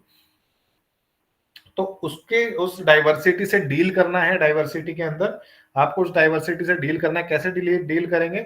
और अगर डील करते हैं, अगर आपके पास एक एम्प्लॉय है जो साउथ से है, जो हिंदी शायद नहीं जानता, एक एम्प्लॉय है जो ईस्ट से है जो शायद हिंदी नहीं अच्छे से जानता, तो आपको एक फॉर एग्जांपल जैसे most of the IT companies आपने देखा होगा वो English as a common language use करते हैं, और इसीलिए यूज करते हैं जिससे एक जो हमारा एक डाइवर्सिटी के बाद भी जो एक एनवायरनमेंट है वो इक्वल क्रिएट रहे।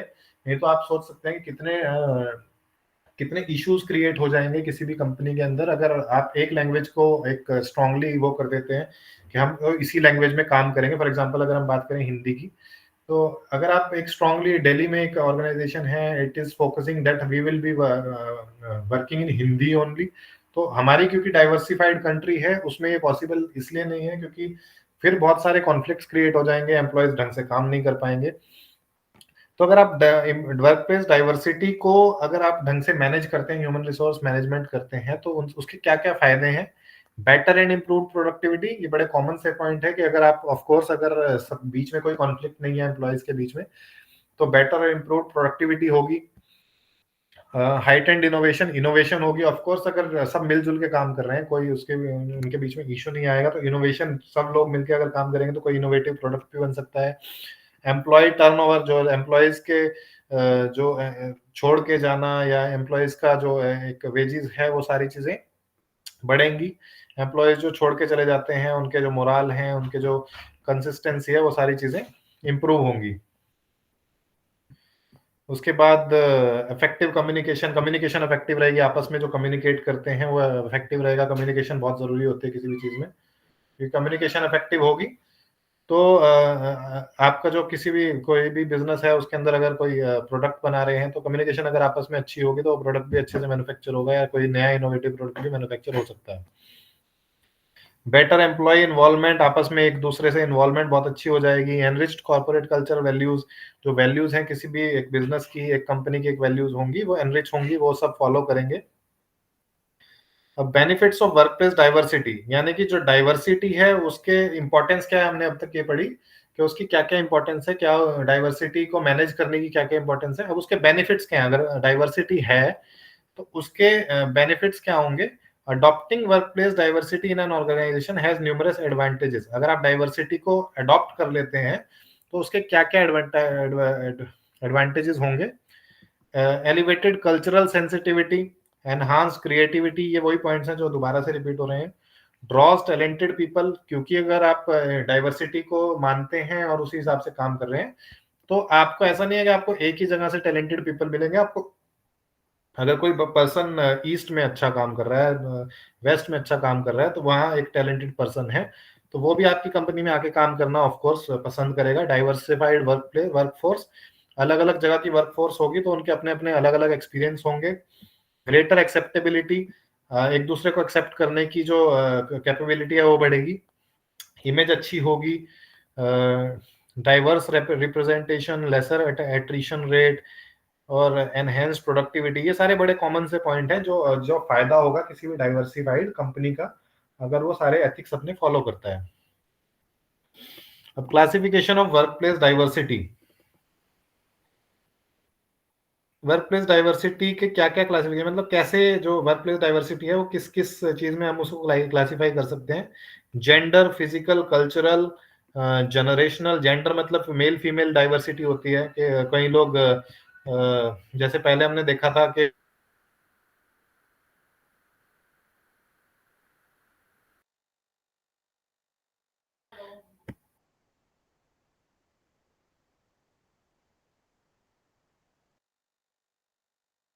किस किस तरह की डाइवर्सिटी हो सकती है, वो हम इस टॉपिक में पढ़ेंगे।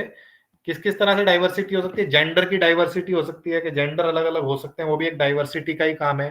फिजिकल डाइवर्सिटी हो सकती है कि किसी की फिजिकल अपीयरेंस और फिजिकल रिक्वायरमेंट्स, पोजीशन, जो एक एक मिनिमम एक फिजिकल रिक्वायरमेंट होती है, वो सारी चीज डाइवर्सिटी हो सकती है। कल्चरल डाइवर्सिटी हो सकती है, अलग अलग कल्चर से हम एक हो सकते हैं लोग। जनरेशनल डाइवर्सिटी हो सकती है कि जो ऑफ कोर्स अगर 10 साल पहले का एक पर्सन है जो 10 साल बड़ा है, उसकी सोच अलग होगी। एक जो छोटा यंग पर्सन है उसने ज्वाइन किया, उसकी एक सोच अलग होगी। तो ये भी एक टाइप ऑफ डाइवर्सिटी है, हमने इसको भी मैनेज करना है। रिलीजियस डाइवर्सिटी हो सकती है, अलग अलग रिलीजन हो सकते हैं, ये भी एक तरह की डाइवर्सिटी है, इसको मैनेज करना। तो इन सारी चीजों को मैनेज करना ही डाइवर्सिटी को मैनेज करना होता है। ह्यूमन रिसोर्स मैनेजमेंट में डाइवर्सिटी को मैनेज करना, इन सब चीजों को मैनेज करना ही होता है। तो steps for ensuring better workplace diversity, कैसे आप कौन कौन से स्टेप्स ले सकते हैं जिससे जो डाइवर्सिटी है, जो ये अलग अलग तरीके की डाइवर्सिटी है, उनको कैसे आप मैनेज करेंगे, वो क्या क्या स्टेप्स उसमें हो सकते हैं। तो dedicated team for managing the diversity implementation process, आप एक डेडिकेटेड टीम बना सकते हैं जो इस डाइवर्सिटी पे ही काम करे, अलग अलग डाइवर्सिटी पे काम करे। सेंसिटाइजिंग एंड ट्रेनिंग प्रोवाइड करें अपने जो एम्प्लॉयज हैं, जो अलग अलग टाइप के एम्प्लॉयज हैं, अलग अलग लेवल के एम्प्लॉयज हैं, उनको एक कॉमन ट्रेनिंग प्रोवाइड करें। ऑर्गेनाइजेशन कमिटमेंट, जो अपना एक कमिटमेंट आप प्रोवाइड कर रहे हैं वो किसी भी तरह से बायस्ड ना हो, डाइवर्सिफाइड कम्युनिटी की वजह से भी बायस्ड ना हो, सबके लिए वो इक्वल हो। अब इक्विटी, इक्विटी का मतलब अगर किसी को पता हो, इक्विटी वर्ड किसी ने सुना हो, हमने बहुत देर से कम्युनिकेशन नहीं किया है, तो अगर कोई बताना चाहे इक्विटी का मतलब, और बिजनेस में या किसी ऑर्गेनाइजेशन में इक्विटी का मतलब क्या हुआ।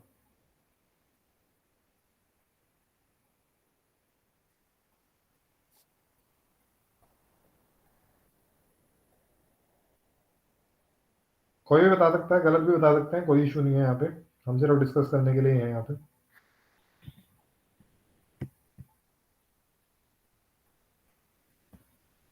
तो हम टाइम वेस्ट करेंगे ना, इक्विटी शुरू करते हैं। इक्विटी क्या होता है, किसी भी तरह से इक्विटी को अगर हम एक इसका मीनिंग अगर हम समझें तो इक्विटी का मतलब होता है कि आप किसी भी तरह से एक फेयर एक डिसीजन लें, कोई भी एक एक the quality of being fair, अगर हम ये बोलें, या इम्पार्शियल, मतलब आप सबके साथ फेयर रहें। जो अगर हम डाइवर्सिटी की अगर हम बात कर रहे थे अब तक, डाइवर्सिटी का मतलब है लोग अलग अलग तरीके के हो सकते हैं, अलग अलग रिलीजियस के हो सकते हैं, अलग अलग जेंडर के हो सकते हैं, कोई फिजिकल अपीयरेंस किसी की अलग हो सकती है, कोई छोटा हो सकता है, कोई बड़ा हो सकता है।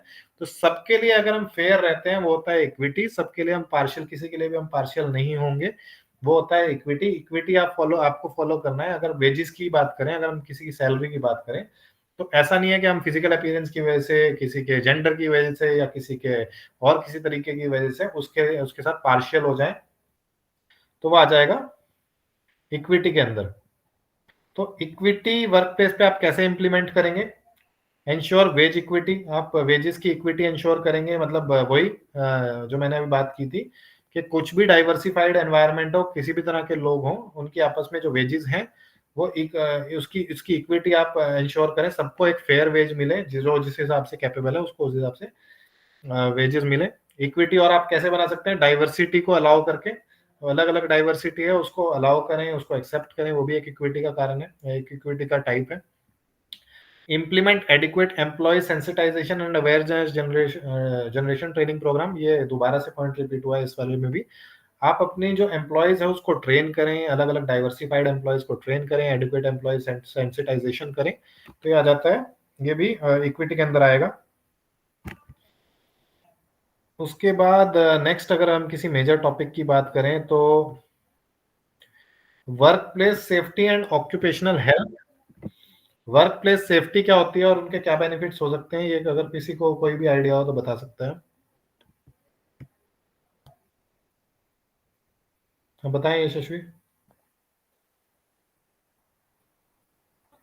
यशस्वी हैव रेज्ड द हैंड, अगर वो बताना चाहती हैं तो बता सकते हैं। Mewalal. Sir work place safety वो होता है जो जो भी एम्प्लॉय वर्क प्लेस पे काम करते हैं उन वो प्रॉपर तरह से पीपी किट और जो इक्विपमेंट है वो यूज कर रहे हैं कि नहीं, उनको प्रोवाइड किया जा रहा है कि नहीं। जैसे हम देखते हैं कंस्ट्रक्शन के काम में जो वहाँ पे वो वर्कर्स काम करते हैं, वो अगर हाइट पे काम करते हैं तो वो हेलमेट और एक जो रोप होता है वो लगा के काम करते हैं कि अगर कोई मिस हैपनिंग हो गया तो वो गिर ना सके, कोई एक्सीडेंट ना हो। वो वर्क प्लेस सेफ्टी में आता है। हाँ ठीक है, वर्क प्लेस सेफ्टी का भी एक है, और कुछ ऐड करना चाहे कोई भी अदर लर्नर तो बता सकते हैं।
Mewalal have raise the hand, और कुछ बताना चाहते हैं मेवालाल?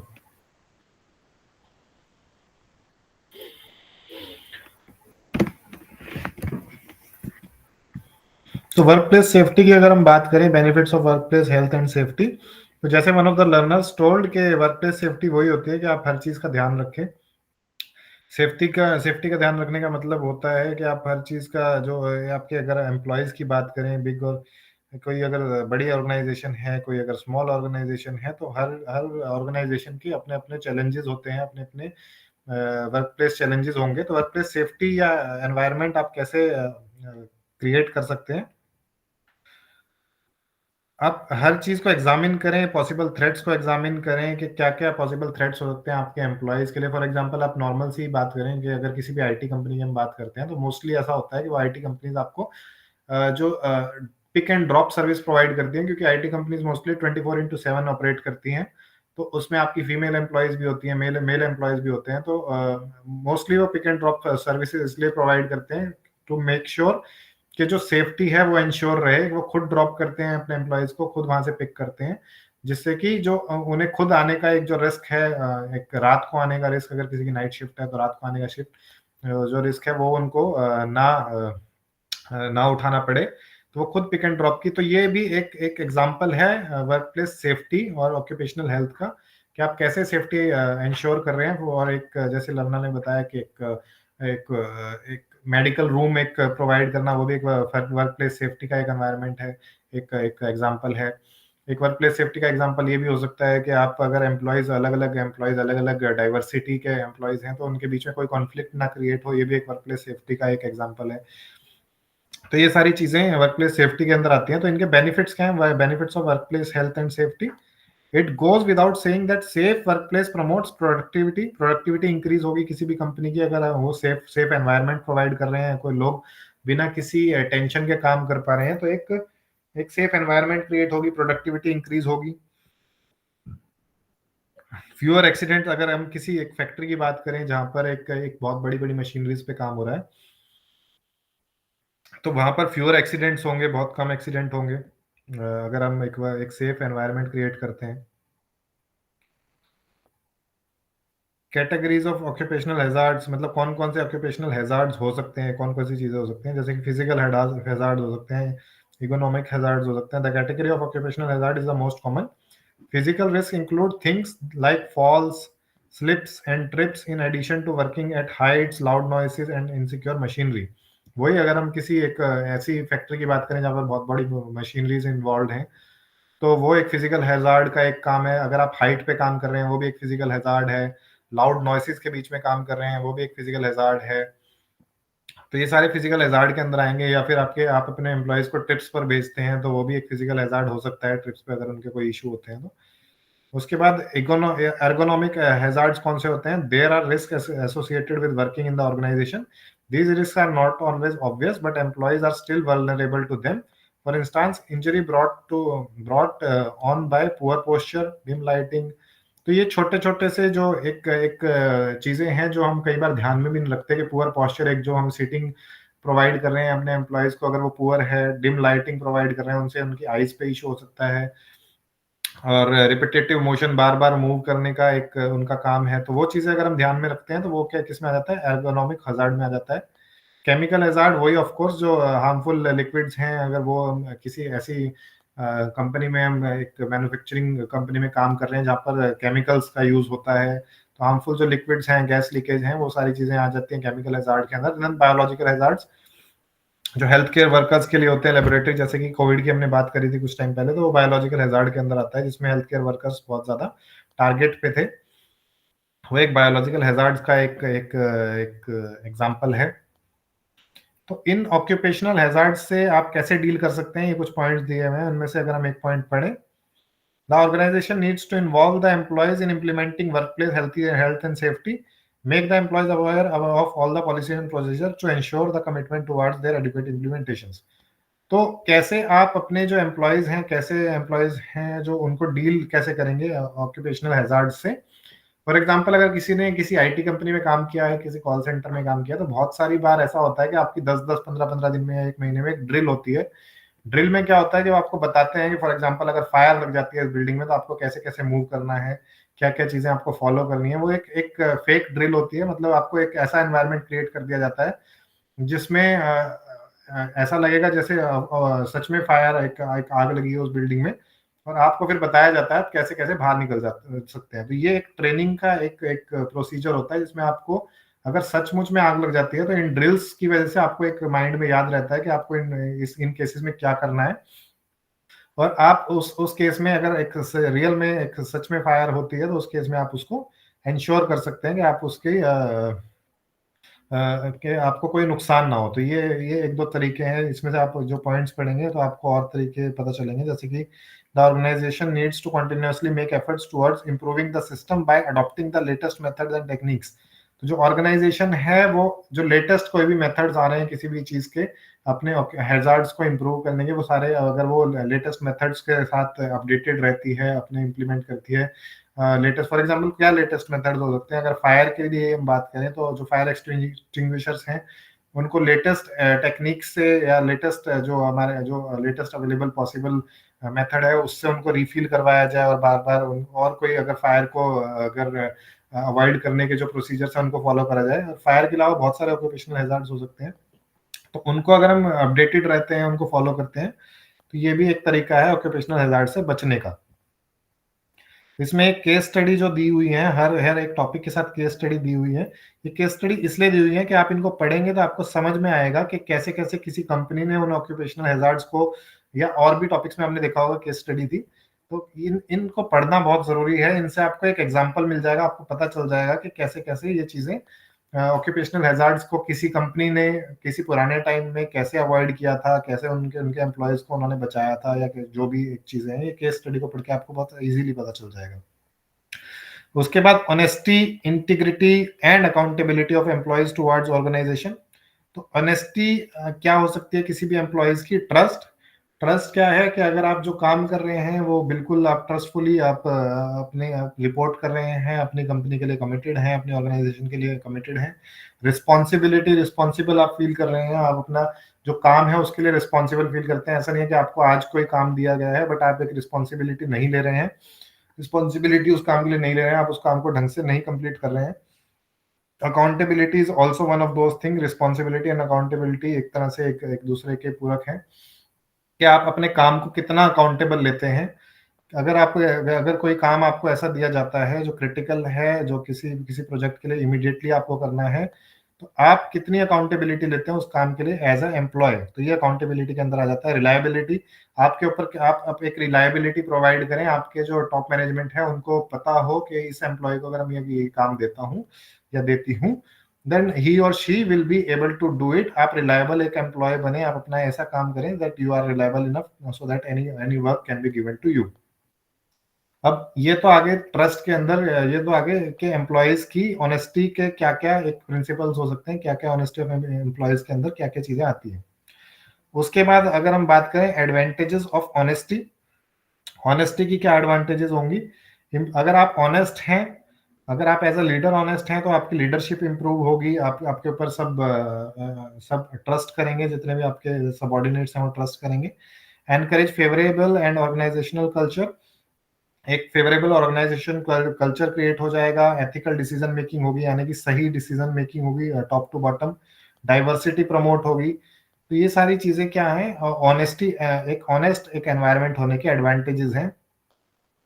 उसके बाद ways of showing honesty at work place, क्या क्या तरीके हो सकते हैं जिससे आप ऑनेस्टी शो कर सकते हैं वर्क प्लेस पे।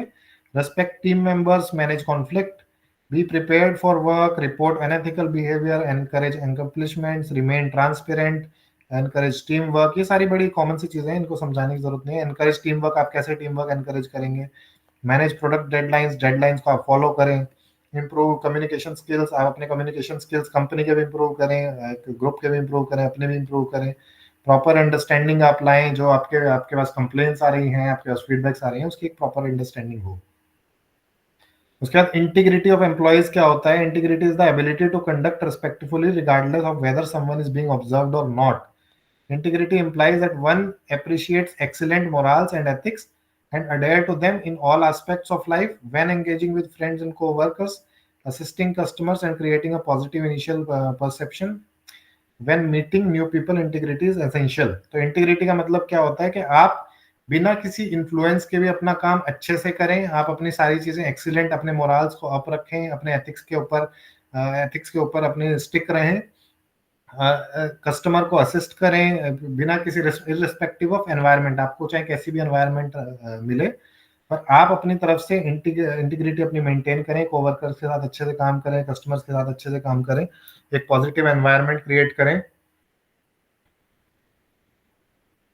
तो ये सारी आ जाती हैं इंटीग्रिटी के अंदर। तो traits of employee with integrity, कौन से एम्प्लॉयज की क्या क्या ट्रेड्स होती हैं इंटीग्रिटी की?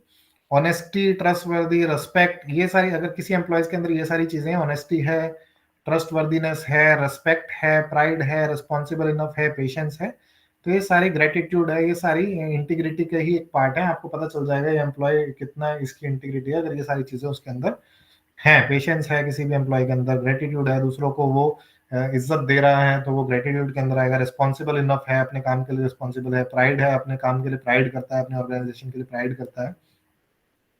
अब importance of integrity in an organisation, और ये भी चीजें बार बार रिपीट ही होंगी कि अगर आपका एम्प्लॉय इंटीग्रिटी आप उसकी वो मेंटेन करता है तो उसकी क्या क्या इंपॉर्टेंस है। ऑफ कोर्स वो वर्कफोर्स जो आपकी इफेक्टिव लीडरशिप इन ऑर्गेनाइजेशन हो जाएगी, वर्कफोर्स ओपन एंड सपोर्टिव हो जाएगी आपकी, अगर वो इंटीग्रिटी मेंटेन करते हैं, एथिकल बिहेवियर मेंटेन करते हैं, तो वर्कफोर्स जो है आपकी ओपन एंड सपोर्टिव हो जाएगी, डिसीजन मेकिंग प्रोसेस आपका इफेक्टिव हो जाएगा, डाइवर्सिटी इंप्रूव हो जाएगी, टीम स्टेबल हो जाएगी, प्रोडक्टिविटी हो जाएगी, बिजनेस आपका प्रोडक्टिव हो जाएगा। तो ये सारी चीजें ऑलमोस्ट आपकी बार बार हर टॉपिक में रिपीट होंगी। अकाउंटेबिलिटी ऑफ एम्प्लॉइज भी ये बिल्कुल सिमिलर सा ही टॉपिक है, आप इसको एक बार रीड करेंगे तो ये ऑलमोस्ट आपको सेम लगेगा। तो क्योंकि ये नेक्स्ट यूनिट तो अब मेरे ख्याल से नहीं हो पाएगी, तो हम अकाउंटेबिलिटी को एक बार रीड कर लेते हैं। accepting accountability means taking ownership of one's action. Being accountable also entails accepting responsibility for one's job responsibilities and exercising initiatives to take an additional work as needed. It entails owning up to one's errors and acting to correct them. Every employee, regardless of rank, is accountable for achieving predetermined objectives. This necessitates that the worker honor their commitments and take appropriate action. When you go above and beyond to fulfill your own and other people's expectation and deadlines, you are being accountable. Transparency between management and staff is also necessary for accountability in workplace in order to foster an atmosphere of openness and trust. तो accountability आप अगर इसको read जो मैं कर रहा था उसको सुन भी रहे हो, तो accountability क्या होती है कि अपने काम के प्रति जो अपना आपका काम है उसके लिए रिस्पॉन्सिबल होना, उसको टाइम पे करना, दूसरों के साथ अपना एक अच्छा एनवायरनमेंट क्रिएट करना। अगर आप अपना काम, अपने डेडलाइंस को फॉलो कर रहे हैं, अपना काम अच्छे से कर रहे हैं, पीपल की एक्सपेक्टेशंस को मीट कर रहे हैं, जो आपसे एक्सपेक्टेशंस की गई है उसको मीट कर रहे हैं, जो एक तो आप एक अकाउंटेबल एम्प्लॉय होंगे। अकाउंटेबिलिटी कैसे किसी की डिफाइन हो सकती है कि क्योंकि एक ऑर्गेनाइजेशन में ऑलरेडी पता होता है कि कौन सा पर्सन कौन सी जॉब किस चीज के लिए बनी हुई है, तो वो पर्सन अकाउंटेबल होगा अगर वो अपनी जॉब को फुलफिल करता है, अपने जो ऑब्जेक्टिव्स हैं, अपने जो गोल्स हैं उनको फुलफिल करता है, तो वो एक अकाउंटेबिलिटी ऑफ एम्प्लॉयज हो जाएगी। एडवांटेजेस क्या होंगी? अब एडवांटेजेस फिर दोबारा से वही आएंगी, help in improving the performance, आपकी खुद की भी परफॉर्मेंस इंप्रूव होगी, ऑर्गेनाइजेशन की भी परफॉर्मेंस इंप्रूव होगी। Promotes quantifying the work done by the employees, enhances confidence, promote sense of belongingness, मतलब एक कॉन्फिडेंस बढ़ेगा, एक क्वांटिफाइंग होगी, डिफाइनिंग डाइवर्सिटी, तो ये सारा आ जाएगा अकाउंटेबिलिटी के अंदर। तो नेक्स्ट यूनिट क्योंकि अब हमारे पास इतना टाइम नहीं है तो कंप्लीट नहीं हो पाएगी एथिकल प्रैक्टिसेस पर, क्योंकि एथिकल प्रैक्टिसेस इन सोशल एनवायरनमेंट रिस्पॉन्सिबिलिटीज है, तो इसका मैं एक ओवरव्यू आपको बता देता हूँ। क्या क्या एथिकल प्रैक्टिसेस हो सकती हैं आपकी, किसके लिए? एनवायरनमेंट के लिए, यानी कि पर्यावरण के लिए। पर्यावरण के लिए आपकी क्या क्या रिस्पॉन्सिबिलिटीज हो सकती हैं, क्या क्या एथिकल प्रैक्टिसेस हो सकती हैं। और सोशल मतलब सोसाइटी के लिए, जिसके लिए आप अपना, अगर आप एक बिजनेस है, अगर आप एक प्रोडक्ट बना रहे हैं, तो आपकी क्या रिस्पॉन्सिबिलिटीज हैं, क्या एथिकल प्रैक्टिसेस हैं जो वो सोशली इम्पैक्ट करेंगी और एनवायरमेंट रिस्पॉन्सिबिलिटीज के लिए इम्पैक्ट करेंगे। ये सारा इसके अंदर आएगा। बहुत सारी चीजें कॉमन रिपीट होंगी। क्या बेनिफिट्स होंगे अगर आप सोशली किन लोगों के लिए अगर आप काम कर रहे हैं, अगर कोई भी लर्नर इस बारे में बताना चाहे कि सोशली और एनवायरनमेंट के लिए आपकी क्या क्या एथिकल प्रैक्टिसेस हो सकती हैं, तो हम डिस्कस कर सकते हैं इसके ऊपर। Any learner who want to tell?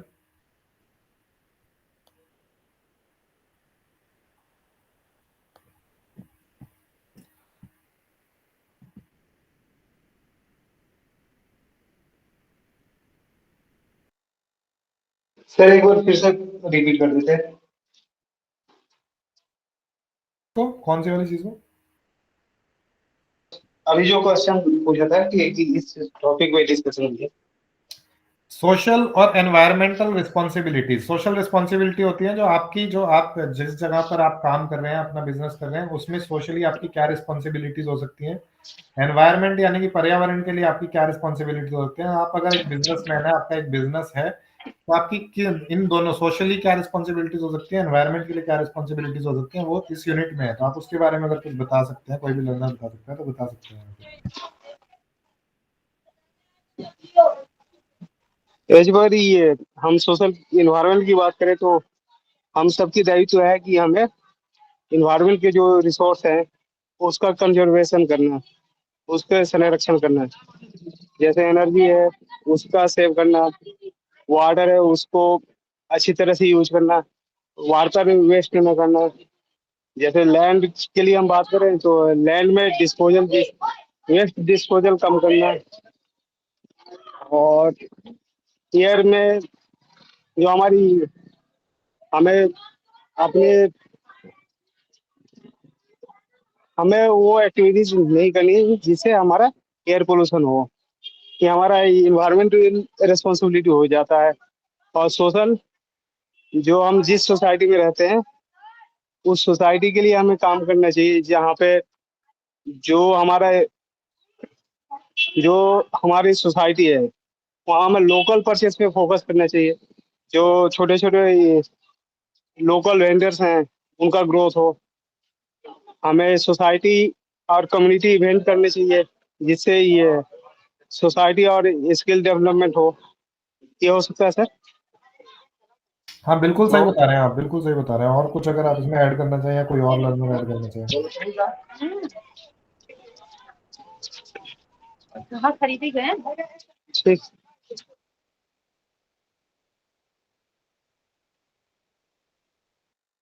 Mewalal ने बहुत ही अच्छे तरीके से समझाया। अगर और कोई लर्नर इस पे डिस्कस करेगा तो आपको बहुत आसानी होगी इस यूनिट को आगे पढ़ने में।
सर कल ये रिमेनिंग क्लास होगी? कल कोई क्लास नहीं है, मंडे ट्यूसडे वेडनेसडे को क्लास है ओके सर। बिजनेस लॉ की। ओके सर, धन्यवाद सर।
आई थिंक किसी के कोई इश्यूज अब तक है नहीं, और इस सेशन को हम फिर यहीं पे अभी और 2-4 मिनट वेट करते हैं। अगर किसी के कोई भी इश्यूज हैं किसी भी चीज़ से रिलेटेड तो वो पूछ सकते हैं, तो इस सेशन को हम यहीं पे एंड करेंगे।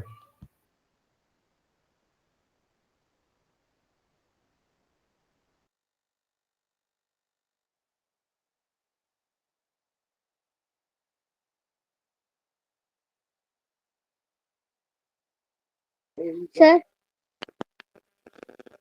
मैं ये कह रही हूँ कि जो सोशल होती है ना, वो हम मतलब कि अपन ने मतलब कि ये क्या कहते हैं अपनी मतलब कि अपने छोटे छोटे एरिया मतलब कि छोटे छोटे कर्म मतलब कि छोटे छोटे वर्कर्स को मतलब कि हेल्प कर मतलब कि वो क्या कहते हैं कोई नुकसान ना हो, कोई नुकसान ना हो, और उनकी सेफ्टी करने के लिए मतलब कि किया जाता है।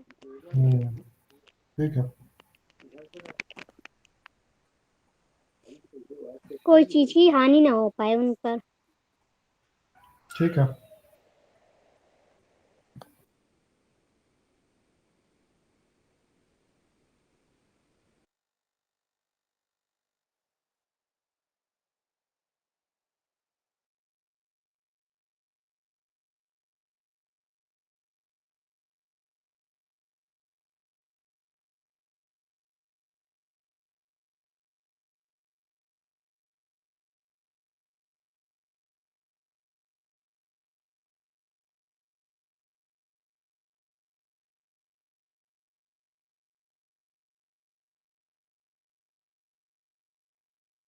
मुझे पूछना था कि हमारे 8 असाइनमेंट है, तो वो 8 के 8 असाइनमेंट हमें मार्च तक ही देने हैं या अक्टूबर में भी दे सकते हैं 4 असाइनमेंट?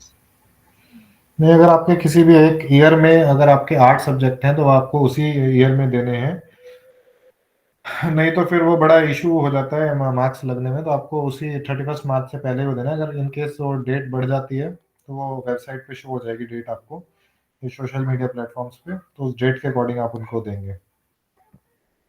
सर जो मुझे पता नहीं था, मैंने 6 मंथ में ही दे दिए थे जो असाइनमेंट, मैंने पेपर नहीं दिए थे 6 मंथ ओके में सर। असाइनमेंट जमा कर दिए थे, तो उसका कुछ इशू हो जाएगा?